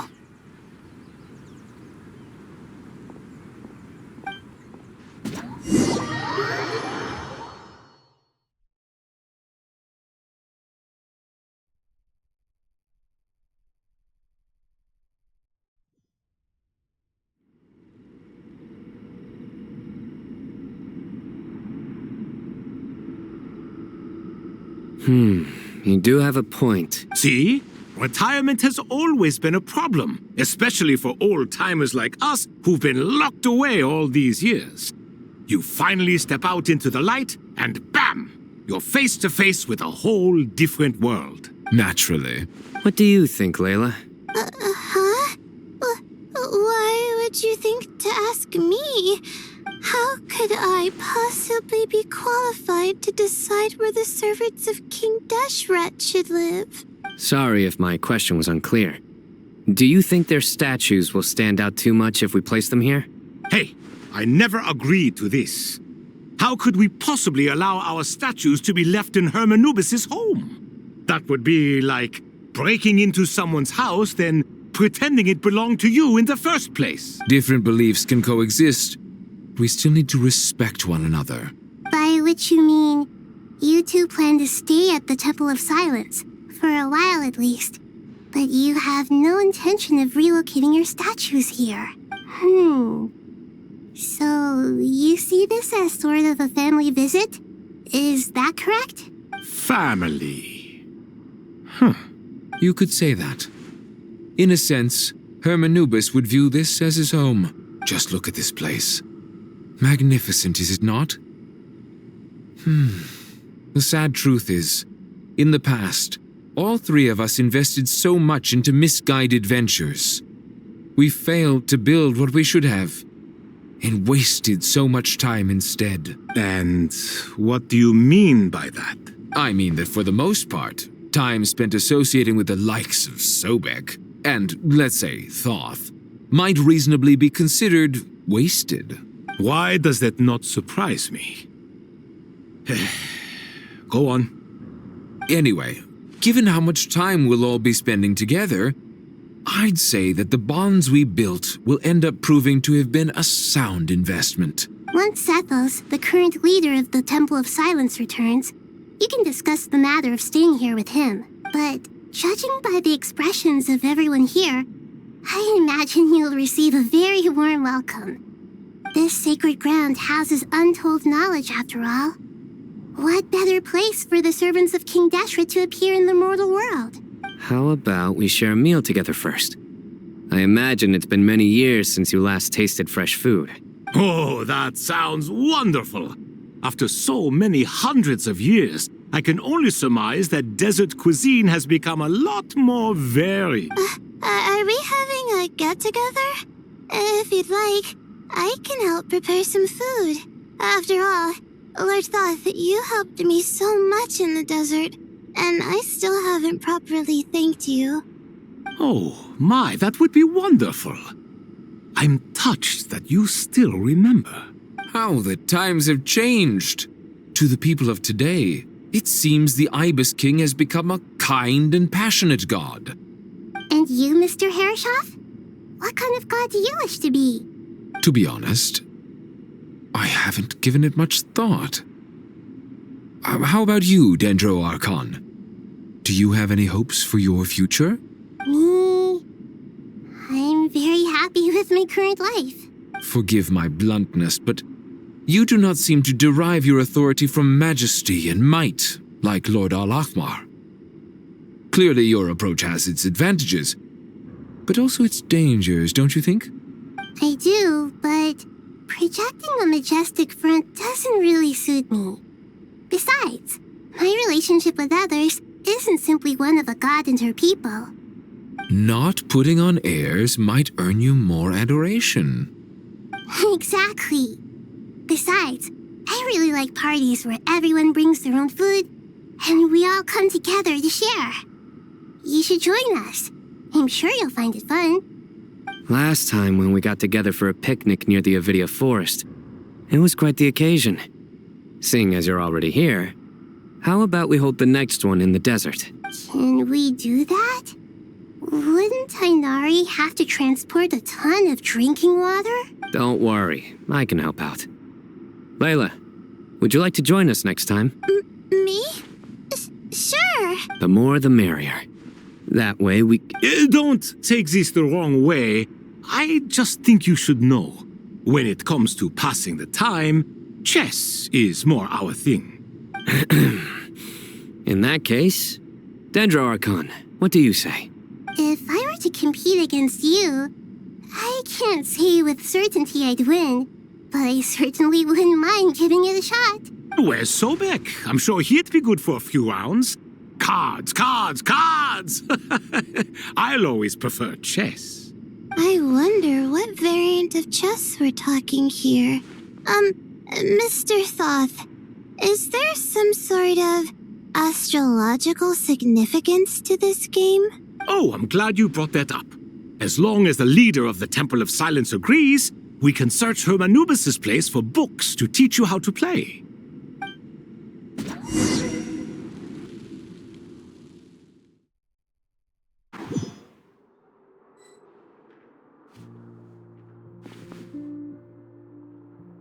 Such devastation visited on Sumeru City. So many houses destroyed or damaged in the fighting. Who could have foreseen this? Look at all of this. It's going to take me forever to tidy up. I suppose living below the academia doesn't always work out to your advantage. I would have thought a little appreciation of my sincerity and effort in helping to clean up this mess might be in order. Helping? Effort? This is your house! Of course you should be putting in the effort! If anything, I'm the one who's helping! So you see yourself as just a helper in this situation. I must admit, I'm rather shocked. If you're trying to say that since I live here too, I have an obligation to tidy up, fine, I suppose I do. Wait a second, stop changing the subject! Nevertheless... In the wake of a great storm, a missing roof is a predictable inconvenience. Can you stop making it seem like I care more about this house than you do? Doesn't it upset you at all to see your home in this state? I won't pretend it's ideal, but that's no reason to be upset. This is the roof over your head, your shelter from the cold. The furniture is scattered, the paintings have fallen off the walls, the windows are shattered. Don't you feel even a little disheartened? The way I see it, these problems are easily solved. Ugh, this is precisely why I hate talking to you about sentimental things. It's like banging my head against a wall. You simply don't understand just how much work goes into making a proper home. It sounds like this is causing you a lot of anguish. You mean the house or the paintings? I mean your sentimentality. Oh, well, yes. But I'd rather not dwell on such things right now. Generally speaking, when anguish becomes the norm, people usually make an attempt to improve their situation. But there are so many people and things in life that are difficult to change. It's not like you can force them. Besides, anguish can be a source of inspiration, and I'm not sure I could break my reliance on it. I'm glad you're able to make yourself think like that. What kind of a response is that? I was stating a profound truth about the very nature of art. Suffering is the cradle of all creation. Even you can't deny that. And I wasn't trying to. I'm just happy for you. Pure and simple. Can't you tell? Happy about what? Happy that you can always find an answer that backs up your views. You... More often than not, life is a process of running into problems and then searching for answers. Yours more than most. Not everyone's so good at justifying things to themselves. It's something that you've been steadily mastering. Huh. What about you, then? What skills have you been mastering lately? Pass me that box. Huh? Okay. You may consider this my progress on the path to mastery. What? Wait a second. Isn't that box mine? Hey, it is. It must have fallen off that shelf. I'll hate them. Those are my paints and inks. Would you like me to put it in your bedroom for you? Huh? I mean, sure, if you don't mind. What kind of progress is this? Does he think he can bribe me? Not that giving me back my own things is much of a bribe. These books on the floor, they're a complete mess. And this one, didn't he say it was an out-of-print collectible? It's completely covered in dust, and some of its pages have even fallen out. Ugh, guess I should help him repair it. This one too. And this one.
Local subterbeasts, imported goods, such a bright future ahead. I can picture the Mora just rolling in.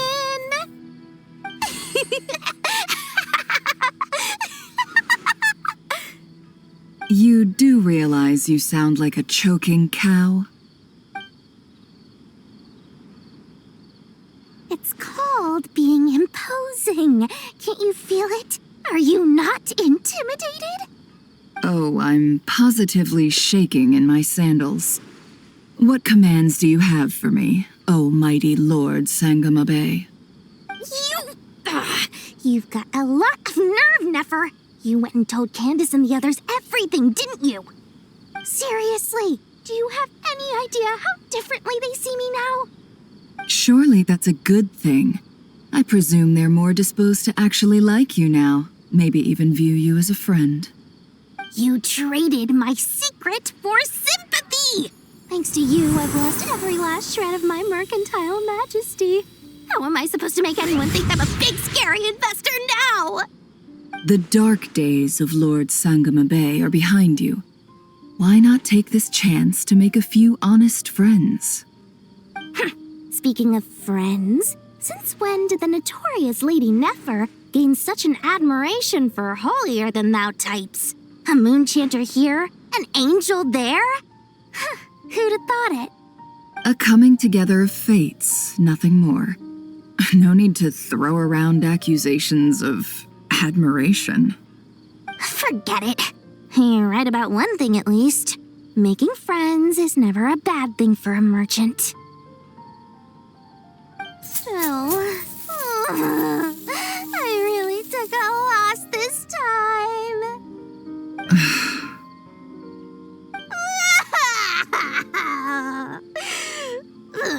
What are you looking at? I'm trying to see if you're really crying or if those are just crocodile tears.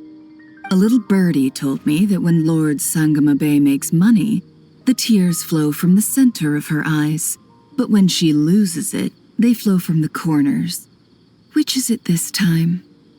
Ugh, you are so annoying. I'm not talking to you anymore. Nefer, thank goodness you're here. I've been looking everywhere for you. Huh?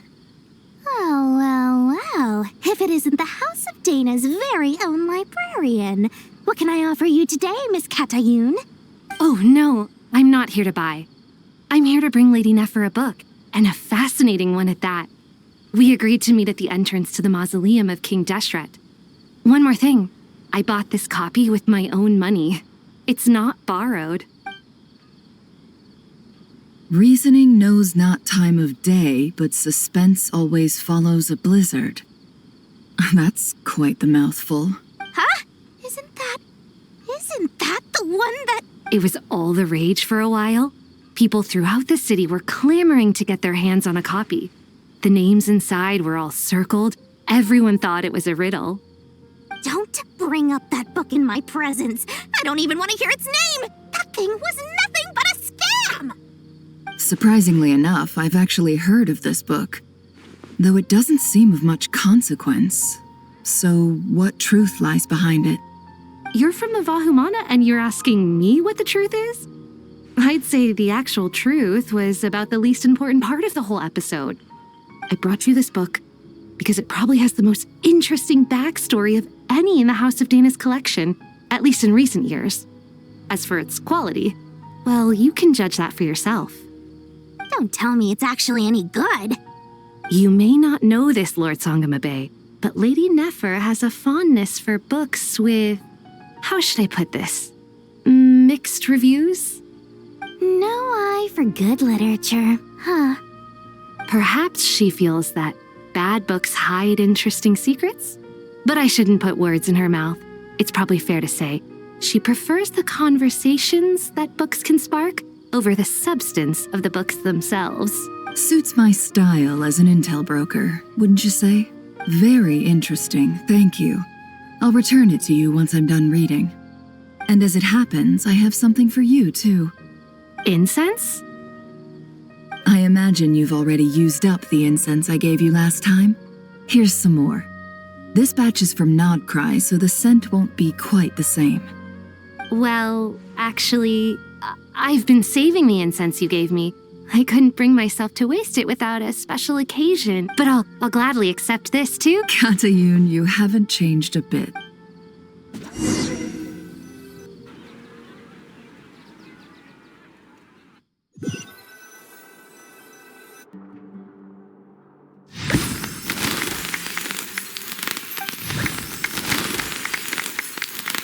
Congratulations, Kale. Well done, Kale. After studying for so long, you've finally become a full-fledged ranger. Sure hasn't been easy for you, huh? This really is fantastic news. All grown up. No longer a trainee, but an official forest ranger. Oh, the next step is to secure tenure in the academia. Thanks, everyone. It's true. I'm an official forest ranger now. Master Tainari, thank you for your guidance and support. I wish Mr. Sino were here so I could thank him too. Sino had a matter to attend to at the Temple of Silence. I don't imagine he'll be back for some time. But don't worry, we can celebrate together once he's finished. I'm afraid the party will have to wait. Kale still has some matters to attend to first. Kale? Is everything all right? No, it's not what you think. There's nothing wrong with my health. I just have a few things I need to deal with. I've made plans with the Traveler and Paimon to visit Mondstadt. Master Tainari and Mr. Sino will be accompanying us too. Well, that's a relief. Let's get together when everyone's back. I'm sure you'll be doing even better by then. Of course. I have a feeling you're right.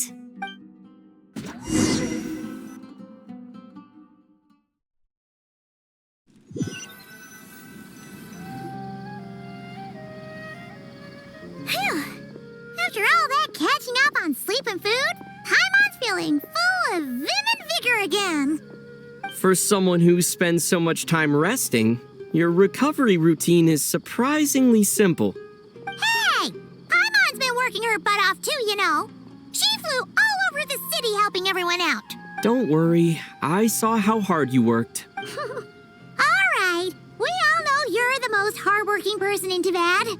As long as you're rested and full, that's what really matters. Paimon's been looking around the place, and it seems like the city's already on the mend. But Paimon's been wondering how Nahida's doing. We should check in on her.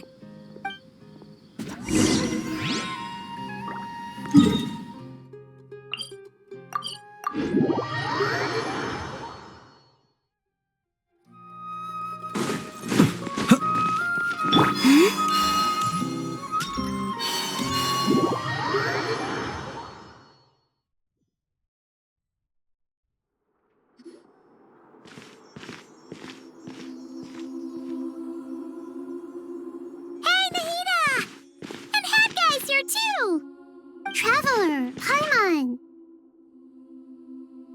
What's going on here? Nothing much. Nahida was just expressing concern for my physical and mental well-being. Oh, the Traveler told Paimon all about that. We've both been very worried about you. Are you feeling alright? You make it sound like I'm on the brink of some kind of breakdown. Truth is, I'm doing much better than you might imagine. If we can just get to the bottom of Dottoro's intentions, we can minimize his negative influence. That's the sort of thing I excel at. Just listen to that newfound optimism. It seems like having you enroll in the Vahumana was a truly inspired move. I can really see the positive influence. Observe, a classic Sumeru specialty. Chalking everything up to education and learning. To be honest, even I can sense the change in you. Everything Dottori said to you was a way to manipulate your mind. Fortunately, you're no longer under his sway. Can someone as old as me really continue to grow? If it helps, just think of yourself as a late bloomer. It's all a matter of phrasing, and it comes down to what standards you measure yourself by. For a puppet, developing at such an age is perfectly normal. But if you choose to call yourself a late bloomer, it sounds more like you consider yourself human. However you see yourself, well done. All right, I see what you... Anyway, what's your next step? What else can I do but complete my current courses? Everything else can wait. Anyway, that's enough chit-chat. There are still things in the city I need to help out with. I'll be heading there now.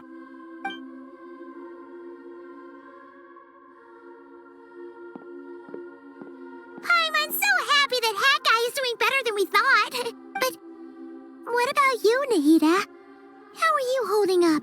The pyronosis burned down the corrupted Irminsul. The flames blazed for 7 days and 7 nights before they finally subsided. All that was left were the parts underground. Now, Aru shoulders the responsibilities that once belonged to Irminsul. The situation was contained before it got out of hand, so Tevat's most vital information has largely been preserved. Irminsul has a strong influence over you, doesn't it? How will you cope now that it's gone? There is no need to worry. Thanks to Nicole's extraordinary talents, my connection to Irminsul has been severed and transposed onto Aru. Angels can do things like that? They can. Such abilities are precisely what makes them so powerful. The goddess of flowers, Nabu Malikata, once claimed that she too could perform feats beyond the reach of mere mortals. In my eyes, much of what she went on to achieve reached such transcendent levels. Her and Nicole really are both fascinating and magnificent. So, does that mean your situation is stable now? Correct. Just imagine that Aru has become the new Irminsul, and the essence of my existence has been bound to it. The wisdom of Sumeru has ultimately converged into a single, unified entity. Should we ascribe this all to fate, or is it merely fortune? Whatever it is, the important thing is that you're okay, Nahida. Dendro Archon, Lesser Lord Kusanali. Oh, thank goodness you're here. Greetings, Traveler and Paimon. Sir Nevis, do you have something urgent to say? Yes, there's something I need to report. We've received a message from Snezhnaya.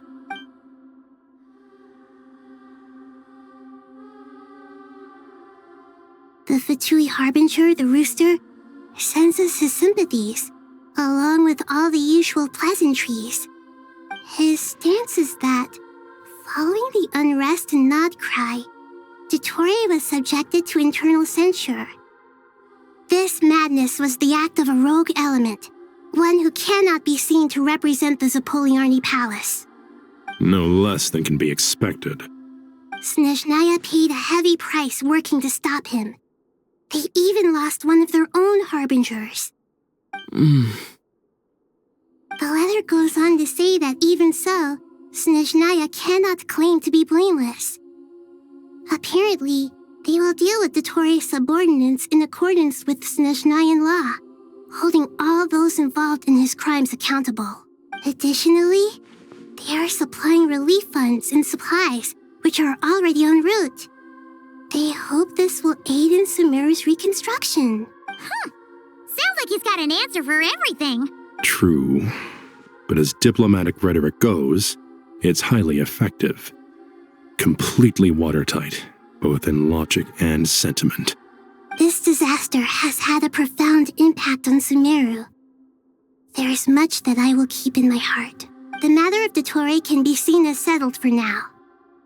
We are sure to cross paths again in the future, and in that light, Snezhnaya would do well to uphold their responsibilities and keep a tight rein over their actions.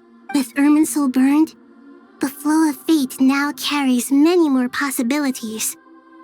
I will be watching carefully. Perhaps we can move on to a less serious matter? Dendro Archon, will you eat with us once this matter is dealt with? Everyone wishes to celebrate together. Your presence would be most welcome. Of course! Junior Zod, Sino, and Hypatia all told me the same thing. If there isn't enough room for everyone, we can arrange back-to-back feasts. What a wonderful idea. That just leaves the question of what we should eat. Not more tomatoes, surely.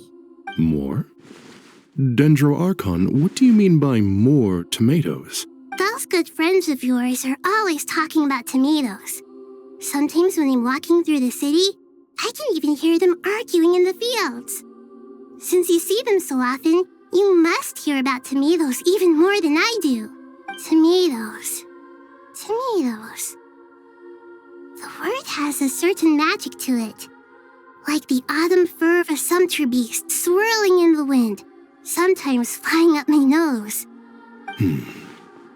Tomatoes.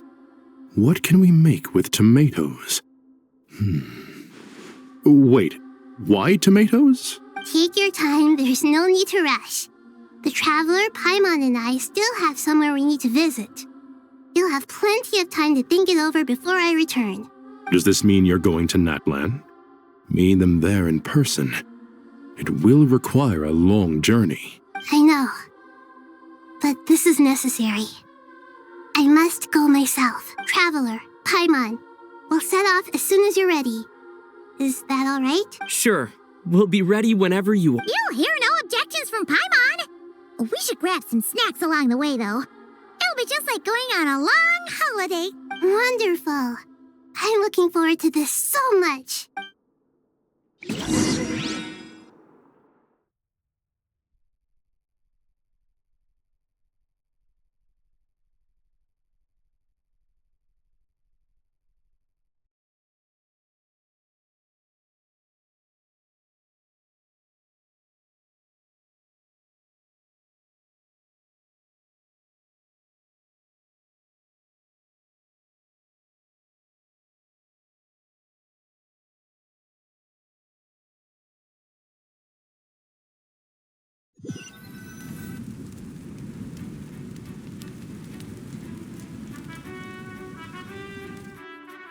Natlan is such a lively place. It's super cheerful and positive, too. I can see that. There are people outside exercising at all hours. Such a healthy way of life. You came. Welcome, welcome. You must be hungry from your journey. Would you like something to eat? Oh, thanks, but no thanks. We've been eating the whole way here. We had a mushroom platter, Sab's meat stew, butter braised chicken, Hadasara pudding. Oh, Paimon's positively stuffed. All right, all right. No need for all that detail. I'm starting to get hungry myself. Maybe later then. We can wait till everyone's got an appetite. Then I'll head out for a meal together. Sounds like a plan. Let's find somewhere to sit down.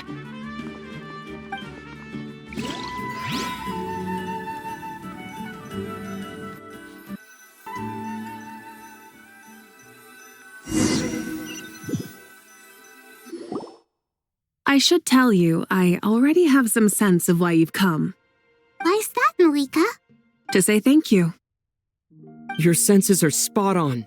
But on top of that, we also feel guilty. Because the pyronosis has vanished? I sensed its loss. Despite scouring through the remnants of Irminsul, we couldn't find any sign of the pyronosis. Not even any trace of it burning to ash. That's certainly unusual.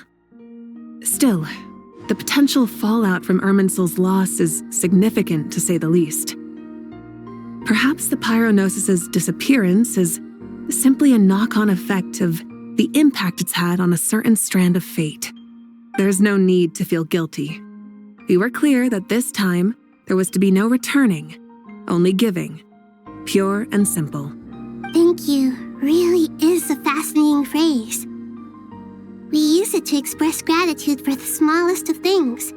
Yet, when faced with a kindness too immense to describe, we use exactly the same words. It's not that we lack other means of expression. It's that when we truly need to express our feelings, the simplest and purest words are always the most powerful. You're right. In Natlan, we prefer simple expressions too. Companionship, friendship, support. They might not sound fancy, but the sentiment behind them is sincere. That's wonderful to hear. Sincere feelings are often a vehicle for the deepest wisdom of all. Irminsul's destruction doesn't seem to have done you much harm. I'm glad to see you're doing well.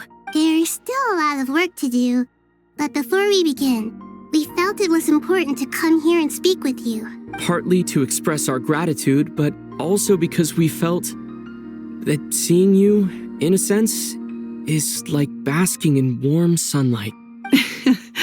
That's a nice way of putting it. To tell you the truth, though, I'm not a fan of somber meetings.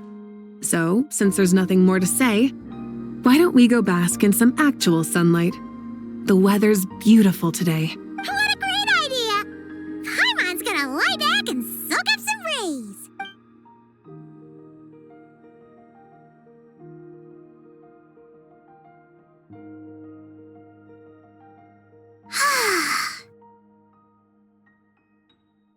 In that case, I think I'll lie down for a bit too before we head to our next stop. And where might that be? Mondstadt. Paimon and I are gonna head back there with Kale and the gang. Long ago, I sensed that the god remains inside Kali had come from the goddess of flowers, but I kept it a secret. Those remains weren't hurting Kali, not as she is now. They simply exist. Besides, I could sense a deep yearning within her. A yearning for an ordinary life. A yearning to hold on to the hard-won happiness she now enjoys. With someone like her, I have a responsibility to keep her secret. She should be ready to face the truth by now. Whenever people meet, there is always the potential to create warmth and kindness. Every child grows up, but even as adults, they are still children in the eyes of certain people. Oh, just like how Paimon sometimes sees Nahida as a little kid. Is that so? Well, anyone who's friends with a kid is probably a kid themselves. Of course! And there's nothing wrong with that. When we get back, we'll actually be hanging out with another of our friends who happens to be a kid. Or more like looking after, in her case. Anyway, we'll always be there to watch out for our friends. Dear Sucrose, when you receive this letter, I'll probably be as busy as always. But busy with wonderful things. That's because I'm no longer a trainee. I'm now an official forest ranger. Impressive, right? Sino said that official rangers sound much tougher than trainees. Though he did say it was already pretty tough to start out with. You probably heard that something big happened in Sumeru recently. Don't worry, it's all been taken care of. We're heading to Mondstadt soon, so if you're free, maybe we could meet up? Plus, it's not just me, a few of us are going. Hey, do you still remember that time we all got together? You know, when we all went to the Windbloom Festival? It'll be just like that.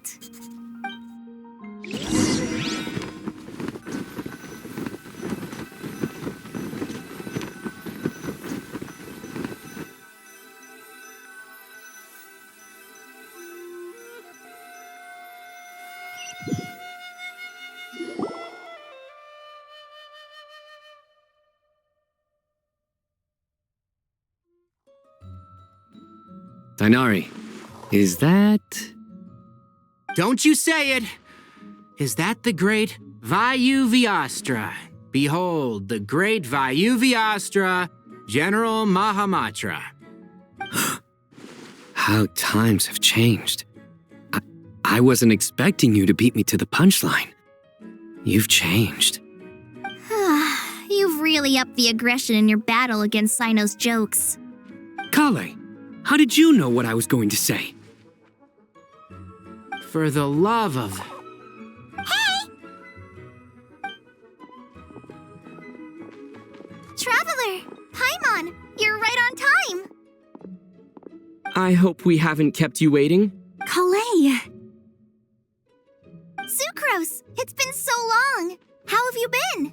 I've been well. Everything's going great. What about you? Are you still busy? Not at the moment. Oh, right. That juicer you gave us works amazing! Farzan loves it. Seriously? That's wonderful. I don't suppose you drew up a detailed test report. Oh, what fruits did you use? How was the texture of the final product? Sucrose, you might want to try asking your questions one at a time. Albedo! Paimon didn't see you there! It's been a while since all of us were together like this. How about we follow the same plan as last time? Good idea, my friend. You never disappoint. So, what are your identities this time? Don't remind him. First things first. Allow me to introduce our very own official Forest Ranger Kale. The rest of us are simply her humble travel companions. This sounds like one of those mushy stories that gets people hooked on some corny, heartwarming premise. Oh, is our story not heartwarming? If I recall correctly, there was even a scene like this in King of Invocations. Besides being heartwarming, our story's also about tough, impressive-sounding job titles. At least that's what I think.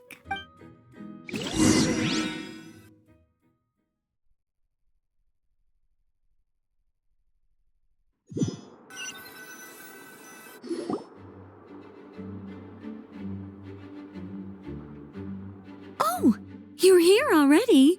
I'm still giving Dodiko a little trim. I won't be a moment. A trim? Does Dodoko need haircuts too? Of course. It's important to know how to take loving care of the apples of your eye. All of these trivial matters get left to me. It's because I'm an angel, and angels are, in a way, the guardians of all Teyvat. Oh, right! Well, that's definitely an impressive sounding job title. What are you writing? I'm just brainstorming some cool sounding lines. Oh, write them on these card backs. Of course. Clearly, my lines are pretty amazing, wouldn't you say? Miss Nicole, Kale, you seem a little nervous. I was just wondering, who was the person you mentioned who needed their wish fulfilled? Wish? What do you mean? Miss Nicole asked if we could meet up in Mondstadt once everything was over. She said a friend of hers had a wish that needed my help to come true. Well, you never mentioned that before.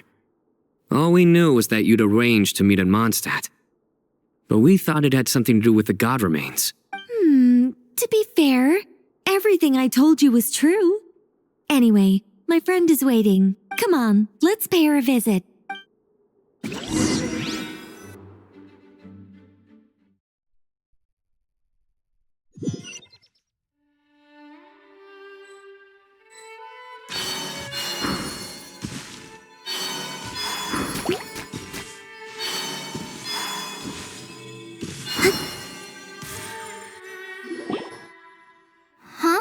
You're...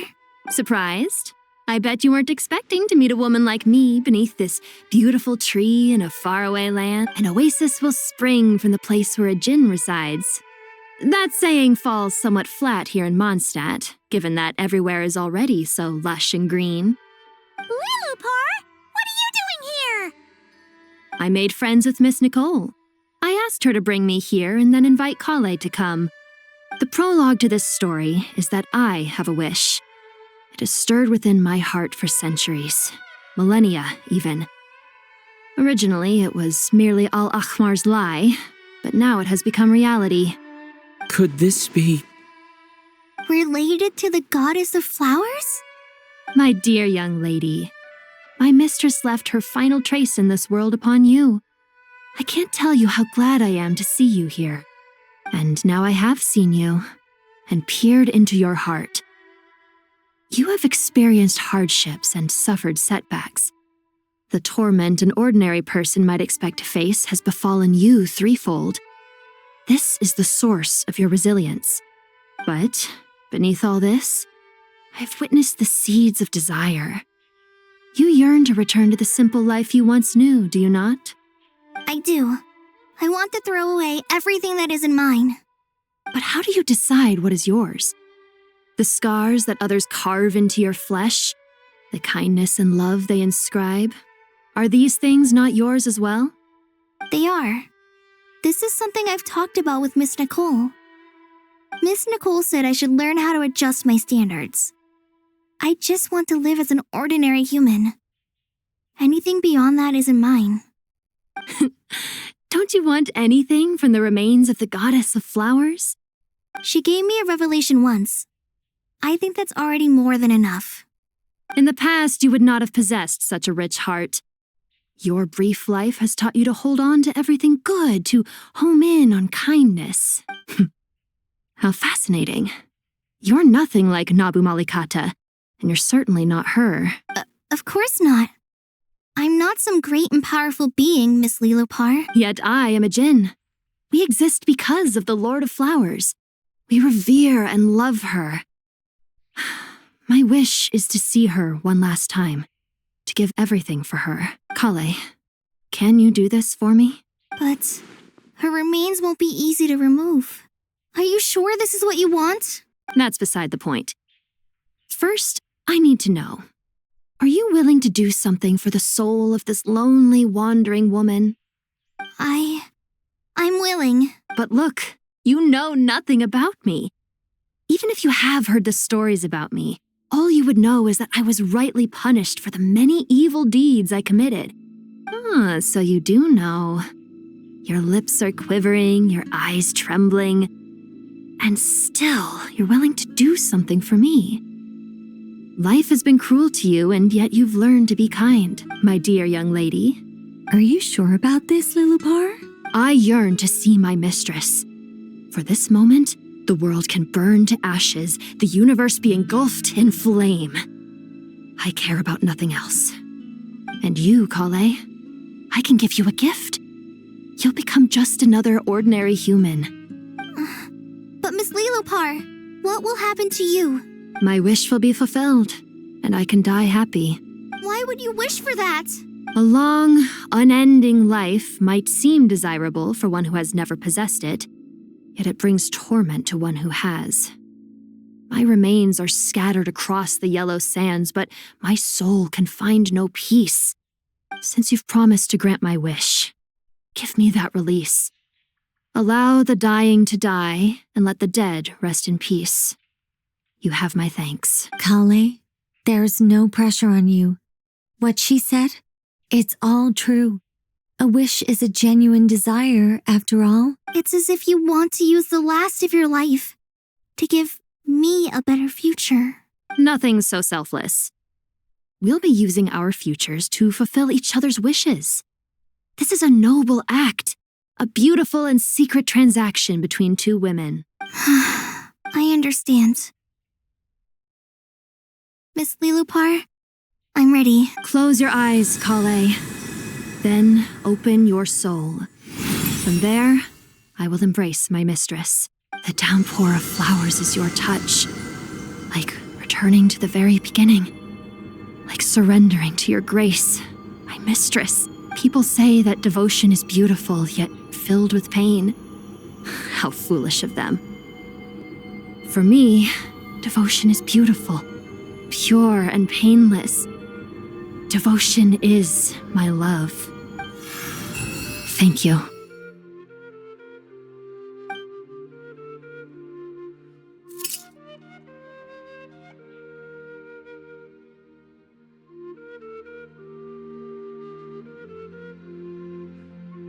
Lilupar! She disappeared? She left, carrying the blessing of flowers. Kale, are you all right? I'm fine. Now that the remains are gone, don't actually feel any different at all. Those remains weren't hurting Kale. Not as she is now. They simply exist. Besides, I could sense a deep yearning within her. Kale must have already received what she was yearning for. I'm doing fine. I feel relaxed. There's really no need to worry. Then my wish has come true, too. To become ordinary? That's just one of my wishes. Actually, I have a few more. For instance, I want to protect the people I meet and help them find happiness. That sort of thing. So between Miss Lilupar and me, you fulfilled 2 wishes already and protected 2 people. Wonderful, isn't it? I feel so fantastically happy. I guess that settles things here. So what's next? What do you want to do when we get back to town? Clay, look who I've brought to see you. Hey, Kale! I heard you guys were holding some kind of secret event. How come you started without me? Huh? Oh no, it's nothing like that. We were just saying goodbye to an old friend. Really? Who? Me. The old me. So that's what this is all about. Did you come all the way to Mondstadt for that? Because we knew the old you so we could witness the change? Exactly. The old me is gone. I puffed her into the air, and she became a fluffy pink cloud, floating into the sky, before disappearing forever. Do you think, maybe up in the sky, she has friends waiting for her with test tubes, flasks, and boats? Oh, when you put it like that, it doesn't sound so bad after all. What do you think, Miss Nicole? I think maybe that's right. At least, if it were up to me, I'd consider that a happy ending. Dear Sucrose, even though my childhood ended long ago, these past few days have really felt like growing up again. I've become stronger, and I feel like I can finally accomplish things by myself. Surely someone as mysterious as you will find a friend like this fascinating? Always growing, always thriving like a plant. I came to say goodbye to my old self. I know that after this, she'll be gone. Thinking about it makes me feel a little lonely. I know the weakness that kept me company will one day leave me too. But somewhere in my heart, I feel a great sense of joy. It feels like I've always wanted to take this step, to walk towards the new me.